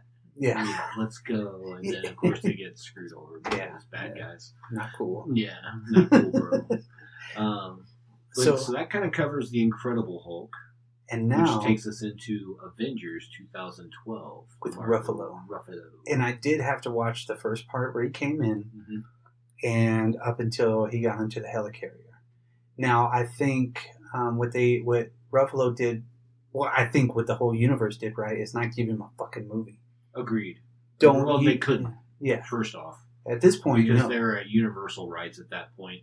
By the way, those run out June of next year. So they could technically, after June of next year, I believe that they get all their rights back. Okay. For Universal. So they could technically have a Hulk movie then. Well, if they do it right. Yeah. Should just do a fucking She-Hulk movie. I'd be down for that. I think we're going to get a second season. Yeah, I hope so. So It's a fucking great show. since we're talking about that real quick, because Ruffalo's, well, we'll get there because we get a couple of different iterations of Ruffalo's. Yeah, there's Hulk. like 3 different versions. Yeah.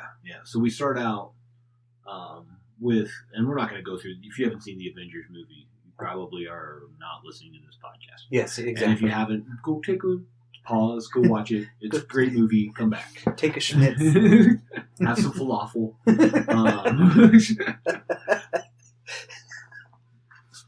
Okay, so I love this version of the Hulk.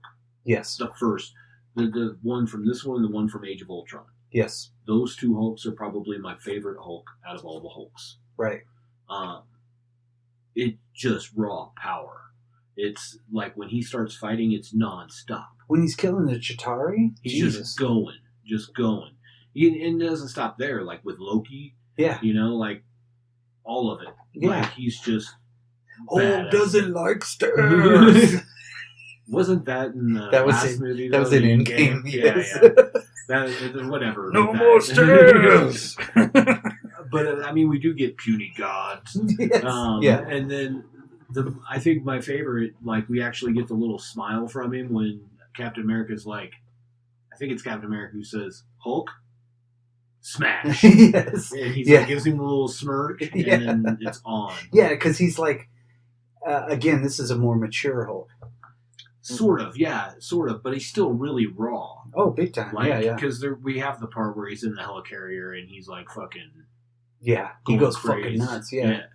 And it scares the shit out of fucking Black Widow. And everybody, pretty much, Yeah. as it should. That's one of the best shots of the whole movie too. Is whenever they're in the little Bangladesh, deal, Mm-hmm. and he fucking slams his hand. He's like, "Don't lie to me!" And she stands up and she does that look back, where her head's tilted. Yeah, It's a fucking comic book panel. 100%. Every time I see that, I'm like, that's fucking like the best shot of the whole fucking movie.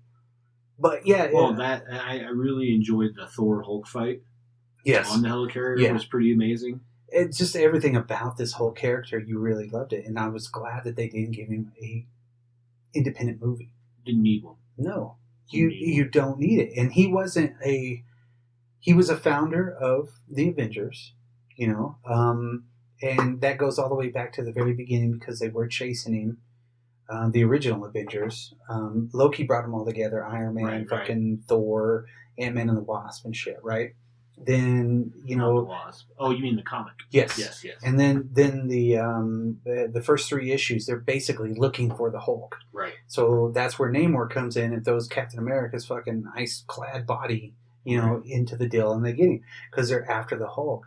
And in this one, he kind of shows up as a friend, and everybody knows he's a Hulk because you do get to see the Tony Stark deal where Coulson comes in and gives him the whole, files and everything, and you get to see that part where he's like fucking fighting the trucks. Yeah.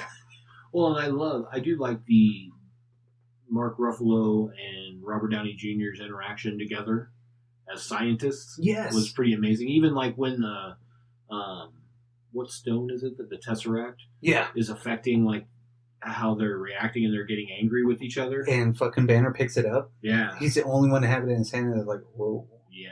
hold on. I like Ruffalo. He's not my favorite Banner, but he's not my least favorite Banner. Right. He's probably number 2. I think he mixed a lot of the right elements into his performance. Yeah, so he yeah. has the he doesn't have the infantile kind of Eric Bana like childhood trauma, boo-hoo. And he doesn't have the fucking brooding like I'm so fucking He's sad. more charismatic. Yes, he is. He could carry his own movie. Yeah, he's a Banner. He's the Banner, and the Hulk. Yeah, that is the second part of it, and that's how it should be. And I really, he nailed it in the way that he took a lot of the elements, but yet he did make it his own. Yeah, agreed. Which is agreed. And so this is basically, we're not going to get too far into the Avengers, like I said. Then we have Age of Ultron, which is basically the same Hulk. Yep. Modeling got a little bit better over time, as they do. Mm-hmm. He's not as hunched over. Like, he was more animalistic, I think, in the first Yeah. one. But he's still a a monster. Like he's still crazy. Like with that first fight scene when they're taking out those dudes. I was like, damn, son. He's like mowing over shit. And then you find out there's like a Black Widow hookup you never would have thought of. Yeah. That's okay. She Sun's can't getting have real kids. low. He can't have kids. Nobody can have kids. Sun's getting real low, big guy. I mean, they ended it pretty. Penis. As she's stroking it. She's stroking the Hulkness. Sun's getting really low, big guy. Sun's getting really high right now. He literally he grows in the part too. He does. And I think now if they did do a Hulk movie, it'd be cool. But they would have to revert it back to a Ruffalo Hulk instead of. Well, let's before we get there, we get Ragnarok Hulk. Right. And that Hulk is a little bit different. Yeah. Because he talks more. He's more. He's like a kid when he talks. Yes. You know what I mean? So he's almost like a child. He's still kind of. Makes sense. He's still kind of in that infancy part of it, but yet he's. But you can have a long conversation with him where like the Hulks prior to that was like 2 or 3 words and that was it. You know. Yeah, it was like Hulk smash and shit. You know what I'm saying? Sure. Yoink. So I like that Hulk as well. Obviously, it's the same Hulk, but he's different looking because he's in that gladiator thing on Sakaar. Yeah. You know? But he's enjoying the fight. Exactly. You know what I mean? And he's just at that point constantly the Hulk. Yeah. But he's always... For like 3 years or something like that? Yeah, and he's like, I'm just sorry I get so angry. Angry girl. I liked him in that movie, and then he becomes Smart Hulk. Meh. So he's like, no Joe Fix-It. He's just Smart Hulk. He's figured out how to, like he says, put the brawn and the brains together. The best of both worlds. Yeah. So Hulk out. Dab. And that's cool. Dab. That's cool. And it was cool for Endgame. I'll be honest. Like, so we basically have that same Hulk now. You know, because first of all, he was super important in Endgame for a couple reasons. He helped with the timeline. I mean, obviously Tony Stark had was able to help perfect it. Right. As they were time traveling through the quantum realm. Yeah. But he was also the one that was able to deliver the snap. Yes. To like set everything back. Yep. And now I'm done with the Smart Hulk. And honestly, like in the She-Hulk thing, I'm like, okay, it's cool. I want a little bit more of the Rage Monster back. Right. I'm telling you, like the first time I saw the Hulk in the Avengers, I was like, let's go. Yeah. This guy's ready to roll, right? Like a Hulk should be. Right. You know? 100%. And Hulk's not like my favorite end-all be-all character, but I thought they did him very well. And I think that when he's fighting something, it should just be nonstop.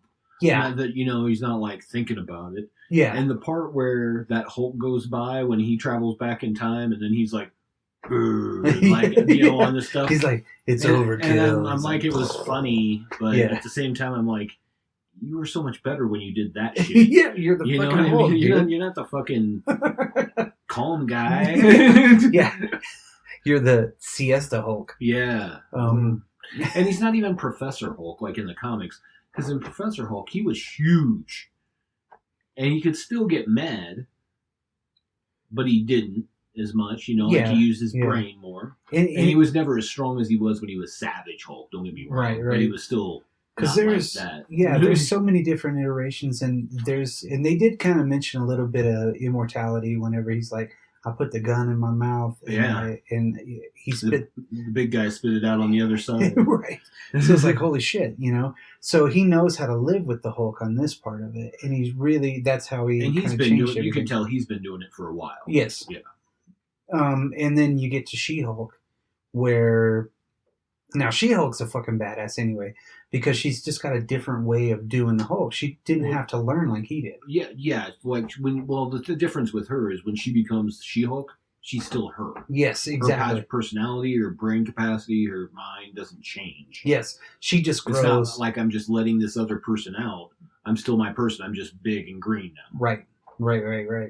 I mean, and yeah, she's a fucking badass. I did like the island scene thing, the beach scenes when they were fighting each other. And she was throwing the rock and shit like that, Yeah. and like balancing. And he's like, ugh. He pushes her off the fucking cliff, and she flips him off, then jumps back up. I'm like, God damn. It's like, my bar. I could have done without the end scene where he like just randomly shows back up. It's my son. Yes. I liked it. But I like it because they prefaced it earlier with Kevin. Yeah. Kevin. Yes. So there was at least that. Yeah, he comes in and you get the Abomination from Incredible. And then, I mean, because Abomination, yeah, he's a pure fucking Tony Robbins bullshit. Yeah. He's like, come to my sanctuary. And he's got, what was it, like 27 women or something, or 22 women that like fund him. Or yes, something. yeah. They're my soulmates. I love that part. Well, I mean, if you're gonna have something, like if you're gonna have a little scam, right, might as well have 22 women that are paying you to be exactly your soulmate. And condolences to Tim Roth because his son just passed away. Oh, really? I didn't know that. It was like last week, I think. Oh man, his son was younger, 25, 26 or something like that, and I think he passed on.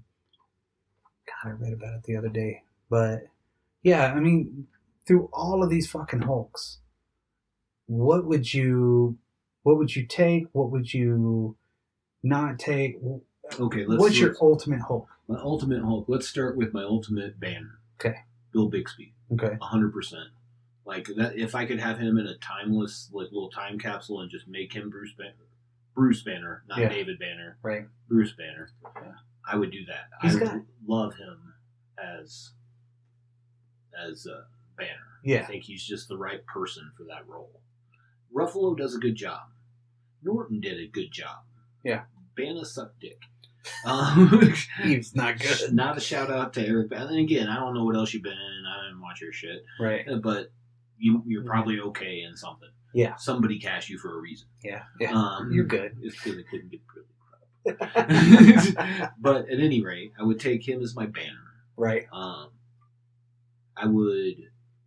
I like the savagery of Hulk. So I would probably, for me, that 2012 Avengers Hulk, even the Age of Ultron Hulk, where he's fighting like the Hulkbuster and all that. Okay. But there's things that I liked out of the Ang Lee movie. Like I liked the fact that he got bigger when he got angrier. Right. I love that portion of it. Right. So I definitely would add that in. I'm trying to think what else.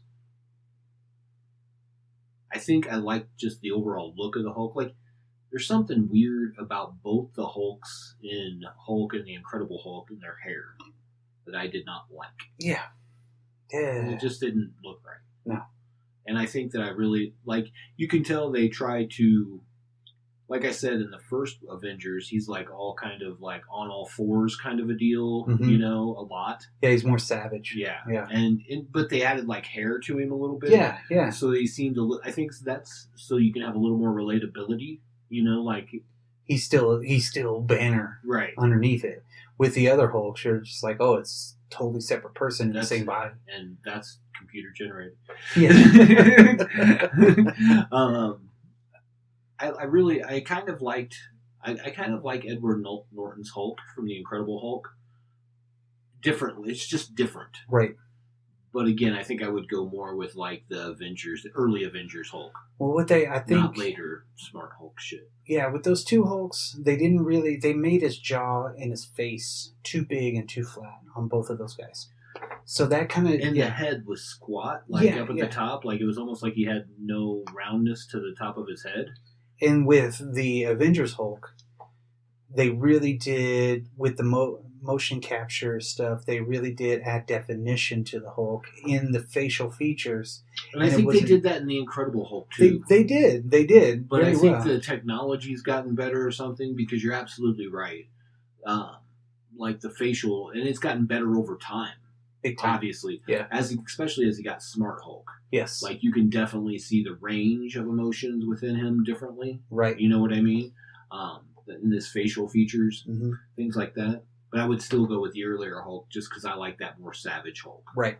And I think they did that perfectly. I don't know what they could have done any better. You know what? I honestly agree with you. Bill Bixby, he's the ultimate Bruce Banner. He really is. I think that you put him in a modern setting, way better. Yeah. Than the TV show ever was. He's going to have that range. Ruffalo has brought that same kind of, troubled kind of a deal, but it's more hidden because he's lived with it for longer. And at the same time, he's brought... I think Smart Hulk's more like of comedy. Yeah, pretty much. You know what I mean? Yeah, Where I think when you had the other Hulk, there was always like... He wasn't funny in the Avengers. No, well, and that was the thing. There was always that hint. Even when he was on your side, shit could go wrong in a moment. And how are you going to get him to stop? Right. Right? So, like, when they had the Hulkbuster scene in Ultron, right? Mm-hmm. Like, that would be your everyday worry. Right. I would assume if there's a Hulk around. Now, it's cool that they've been able to change him a little bit over time, but there's got to be a point when we get back to that. Yeah. Go back into the Savage Hulk. Dirty Hulk. Yeah. And I would like it to lead to a World War Hulk. Yeah. At some point. Just because that would be the ultimate, right? I think they are at one point. I think they were talking about. They were, because I think that they know they get those rights back too, I'm sure. Because, if anything, Disney's really good at looking out for copyright. Right. Trademark, big you know time. what I mean? Yeah, KVIN. He's in it. He's on his shit. But that's, so I'm just hoping that will be like our next step, because now here's what we have. We don't need two Smart Hulks. And we have She-Hulk, that's her deal. Mm-hmm. And we've had times when Hulk was smart. And he's reverted back to over time, or different iterations. Yeah. So I think that we're at that point, for me anyways. Yeah. You know what I mean? The Banner He's Hulk... going to kill his kid. Right. But probably not, because he's going to be in the Young Avengers. Yeah. I mean, the Banner Hulk was, like I said, was infantile, and he had more emotion. He was Banner Hulk. Banner. Banner. Yeah, I thought you said Banner Hulk. I'm like, they're all Banner. They're Hulk. all the same. What are you talking about, man? the Banner Hulk. Yeah. It was just so infantile in that part of it, where he was just like, he was like wanting to pet a kitty. You know what I mean? Yeah. But yet, fucking switches on a dime. So I think they got that right. But except for the infantile part of it, I didn't really like. He was a little bit smarter in the Incredible Hulk. Yeah. He could make decisions. You know what I mean? And that's where we got to see him take like the two cars and use them as boxing gloves and make a shield out. Use things around him. He was a little bit more. He was grown up, and then you get the Ruffalo Hulk, and the Ruffalo Hulk has, again, he's got the brains and the brawn. Yep. So he does bring that depth to the character to really expand on it. And I think, if they were to give him his own movie, I think that would be great. So I agree with you on Bixby being the ultimate Hulk. And if you could just pick him, and you could pick him from any time. Sure. And I think those Hulks, the two Avengers and Avengers Age of Ultron, I think both of those Hulks fucking awesome. I think that really fits, Yeah. And we haven't had a Betty, but my throw in for Betty would be fucking Jennifer Connelly. 100%. So technically, this is the same Hulk that Ed Norton played in the Avengers. So it'd have to be. Does it though? Because we're recasting, so no, it doesn't have to be. The only people that stayed the same were Tim Roth, Tim Blake Nelson, and John Hurt, right? Right. And John Hurt obviously will not be continuing going forward, but he had up until that point. Right. So if we can change who Bruce Banner is, there's no reason we can't change it. And it would be so cool if they brought in Jennifer Connelly as Betty Ross. Why the fuck not? I know. I mean, now she's older too, but she's not any older than Mark Ruffalo. No. And I mean, she's got the maturity, I think, to play a complex character, and especially in this kind of a world. Sure. She's not I don't think she's had an Academy Award-winning performance so far. Maybe I'm wrong. I don't know. I don't think she's ever won one. I don't think she's ever been nominated. She should have. Yeah. but I don't think she's ever been given a role to do that with. Which I think that this role, I think is a very, very good role for her. I thought she did very well in it, for sure. Looking to see if she's won anything, awards and nominations. Oh my god. She won an Academy Award for Best Supporting Actress in A Beautiful Mind. There it goes. She won like a lot of things for A Beautiful Mind, actually. Yeah. I forgot about that movie. That was a good movie, actually. Her and Russell Crowe, right? Isn't that Russell Crowe? Yeah, The Gladiator. Yeah. Requiem for a Dream. Okay, there you go. I'm wrong. 100%. I'm fucking totally wrong. She won a Saturn Award for Best Supporting Actress in The Rocketeer. Nice. Score. I did watch something where Kevin Smith he was going through all the comic book movies, and he said, at the time, and he still thinks it today, I think that The Rocketeer is like the best comic book movie. It's a sheer fucking comic book movie. It's definitely a comic book movie, but I don't know if it's the best. It's good. I think really good. It's the closest besides Watchmen to an actual comic book. Watchmen is fucking...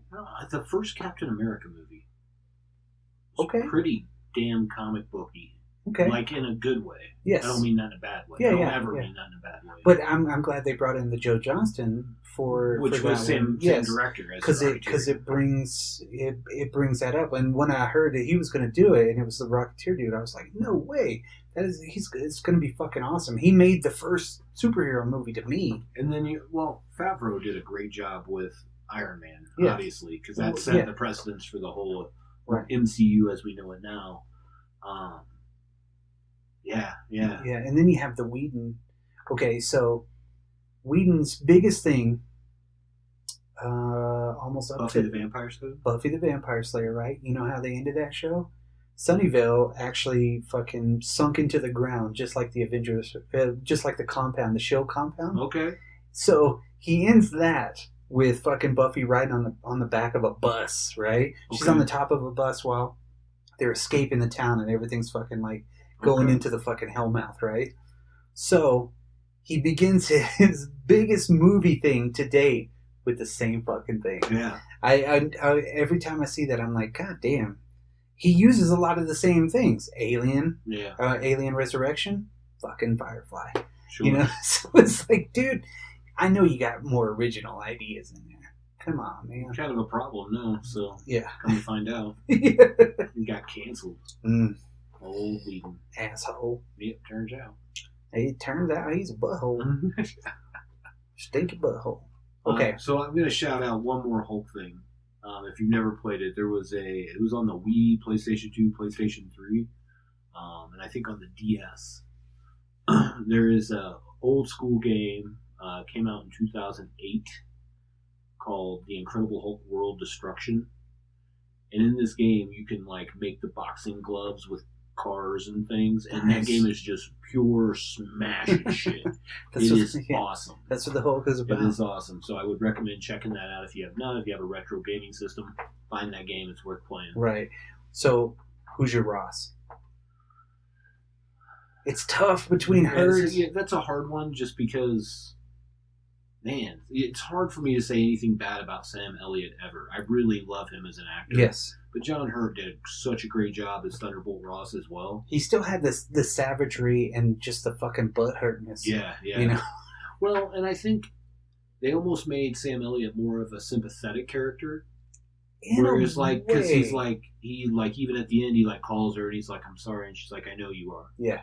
You know? It's the human. But he's still trying to be like, if he contacts you, you know, like he's still trying to do his shit. Yeah, it's the maturity part of it with her. His character reminds me a lot of Lois Lane's dad in Superman because he's a general.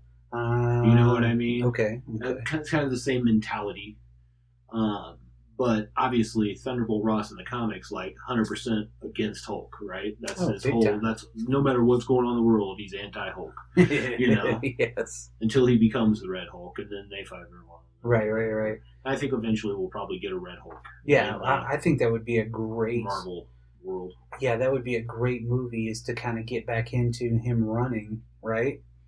from Thunderbolt, but then also Thunderbolt getting the Red Hulk, introducing that character, and then you get into the World War Hulk and things like that because he's escaping or something. Sure. Okay, so those are the three main characters.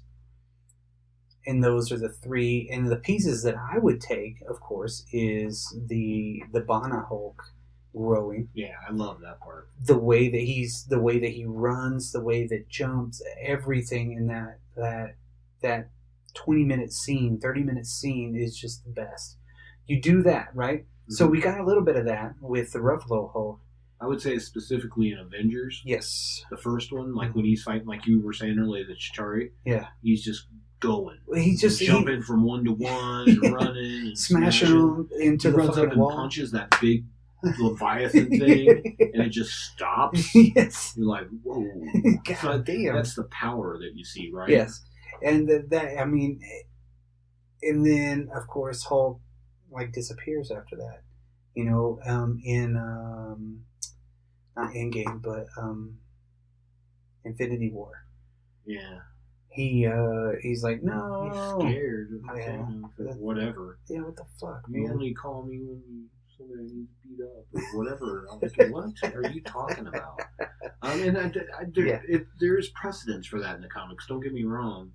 Not in that exact way. Right. But I get it, and that's okay, I guess. I would have liked to see more of him getting madder and getting bigger and getting stronger. I'm not saying Thanos still wouldn't have beat him because he had 2 or 3 of the Infinity Stones at that time. Yeah, well, I get it. But Thanos is fucking fast. As big as he is. So is the Hulk when he is. and they're so big, but they portray them like they can move fast, like they're supposed to, exactly. Like the comic books. But I would like to see more of that go back and forth to get him to almost that ultimate point, and then because of those Infinity Stones, he's able to still take him. Yeah. Right? Yeah. In another way. Maybe it's even like a mind blast, or maybe it's something. Right. You know what I'm saying? Well, I would love in Deadpool 3. Okay. So Wolverine's going to be in it. Say that's the only way that they introduce him is the Hulk is out there. And he's being dropped off to take down the Hulk for Canada? Yeah. Nice. Yeah. Does he get to wear the short ears? Yes. Yes. You know what I mean? Introduce it in Deadpool's there. That'd you know be what funny, dude. That would be awesome. I think that would be fucking a bitchin' way to enter. I think that would be different. I think I would not do that. But I think that's how I would introduce Wolverine in the MCU. Yes. Because Hugh Jackman's character is not going to be the MCU Wolverine. No. He's going to pull him from another universe. Something weird's going to happen. It might be a mix-up. We have multiverse establishment now. Right? So I would like to see the MCU Wolverine being dropped off to go fight, by Department H. Yes. To go bring in the Hulk. Yeah. I think that would that be? That would be the shit.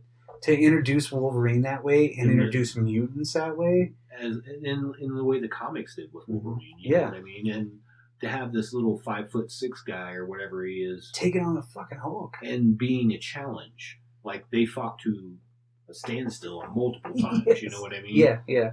And it would be cool to see the Hulk and the Thing next to each other. Of course. But look at Juggernaut from Deadpool 2. Fucking well done. Yeah, absolutely. Badass is shit. So you can have a character like that in a movie, and the Hulk has proven it. I'm trying to think of any other characters or any other things that I would take from any of the movies. The story from the Death Trial and Return, that's pretty cool, but it's just... You just can't do that now. Nah. You're past all that. Yeah. And you're not going to bring in that Daredevil with the Hulk. Doesn't make a lot of sense to me. And Thor, we've already had Thor and Hulk together in the Avengers. He could show up in the Defenders. Okay? The Hulk. Oh yeah, he was a Defender. Yeah, but that would be a different really cool. Iteration of the Defenders. Yes. It'd be like the Doctor Strange. Yes, Doctor Strange, fucking Daredevil, the both of the people that we got right now.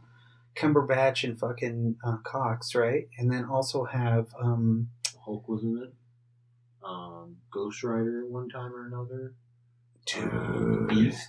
Yes. I think if Ghost Rider showed up and it was fucking Johnny Blaze, but it was Nick Cage with fucking good lines and shit, and they don't let him Nick Cage out, right? Okay, cool. And then No, it's not cool. No, I don't And want then him to be Johnny and then you Blaze. have John Coulter show up as fucking Mike. Yeah, Yeah. Mike Coulter. He show up as fucking Power Man. Yeah, that would be cool. I Yeah. would love to see him back in that role. That would be a cool connective tissue on that part of it too. But they do not need to have Nicolas Cage back. That's You can have a new Johnny Blaze. Yeah, that's fine. that's my deal. Yeah, Maybe Taron Egerton should be Johnny Blaze instead of Wolverine. I Sure. don't know. Everybody should. Taron Egerton apparently play everyone, according to like the reels, right? Yeah, according to The Rock Yeah. and Mark Wahlberg. Right. Oh, Taron Egerton should be in like Part of the 18 movies. trifecta. Yeah. Fuck Vin Diesel. Yeah. Please don't bring The Rock into fucking They won't. the MCU. Please. They won't. Just leave He's him. too invested in DC at this point. Yeah. Um, He probably owns them now. well, he's definitely on making things happen. Yes. Because Hamada's like, he wanted to not have Cavill back and have the black Superman that's not Val-Zod, or he just wanted to be a Clark Kent black Superman, which I thought was stupid. There's already a black Superman. Just use him if that's what you want to do. It's a good story. I like that story. He wanted to basically shit can. He didn't want Superman. He didn't want Batman back because Batgirl and Supergirl were going to be the other part of the Trinity. You know what I mean? Which, again, I'm fine with that, but then they trashed that Batgirl movie because apparently it wasn't good enough. I don't have any idea. I'd love to see it. I I think would everybody love to see it, period. I'm down for a Batgirl. I'm a fan Finn, of Barbara Gordon Batgirl and Cassandra Cain, actually. Finish it and then throw it on fucking HBO. Maybe they will. Maybe they will. I doubt it, though, because I think when they don't put a movie out, they get money back from tax breaks. You know what I mean? They held on to the rights, though. Yeah. Just like Fantastic Four. Well, they don't have to. They own those characters. Yeah. A little bit different. Yeah. Well, you can connect a lot of things with the Hulk, and I think that would be really cool if they used him in that way to connect the different pieces. Well, I think we're gonna see that, because I think having Tim Blake Nelson. back as leader, who's going to be, seems like the big bad in NWO, New World Order. That's the new Captain America movie. I mean, we're connecting that world together for sure. You know what I mean? And I mean, he is a super soldier, especially in the MCU. He's a super soldier, basically. Yeah. He took a version of the super soldier serum. I mean, all of these Hulk has had a very, very good run, very lucrative television and movie career, as you might say. I would actually like to see something where he's up in Canada fighting the Wendigo too. That would be cool.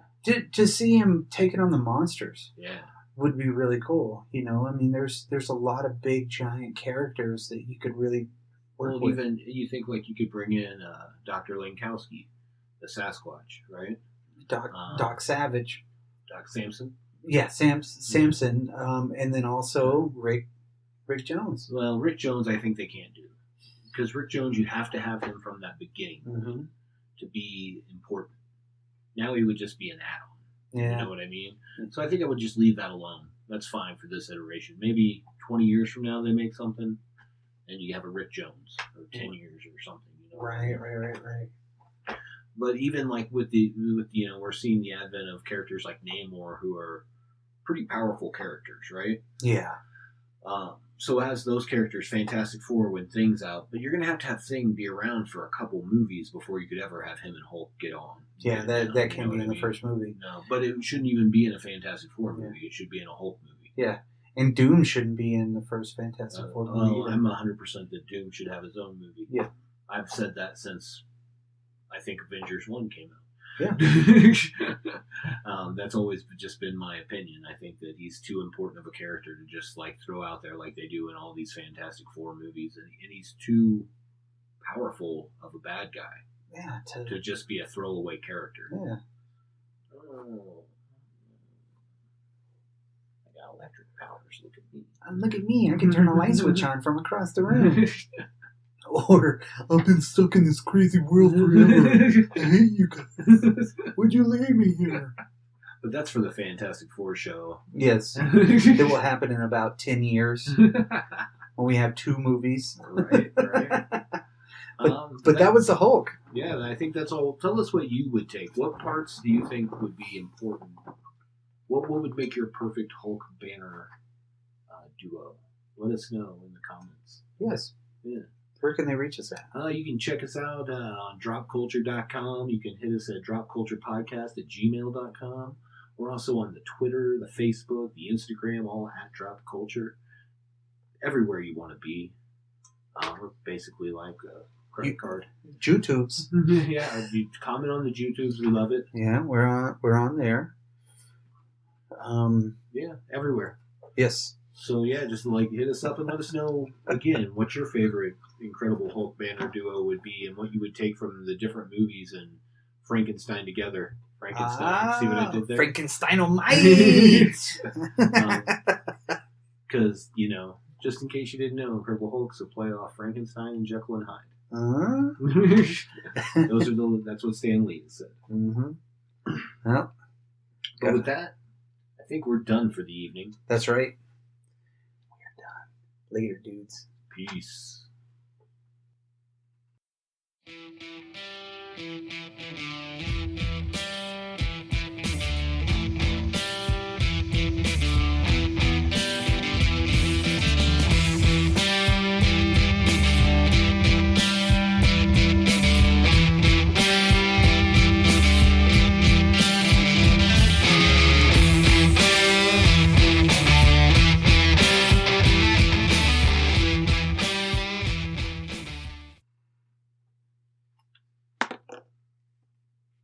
And I will always love you. I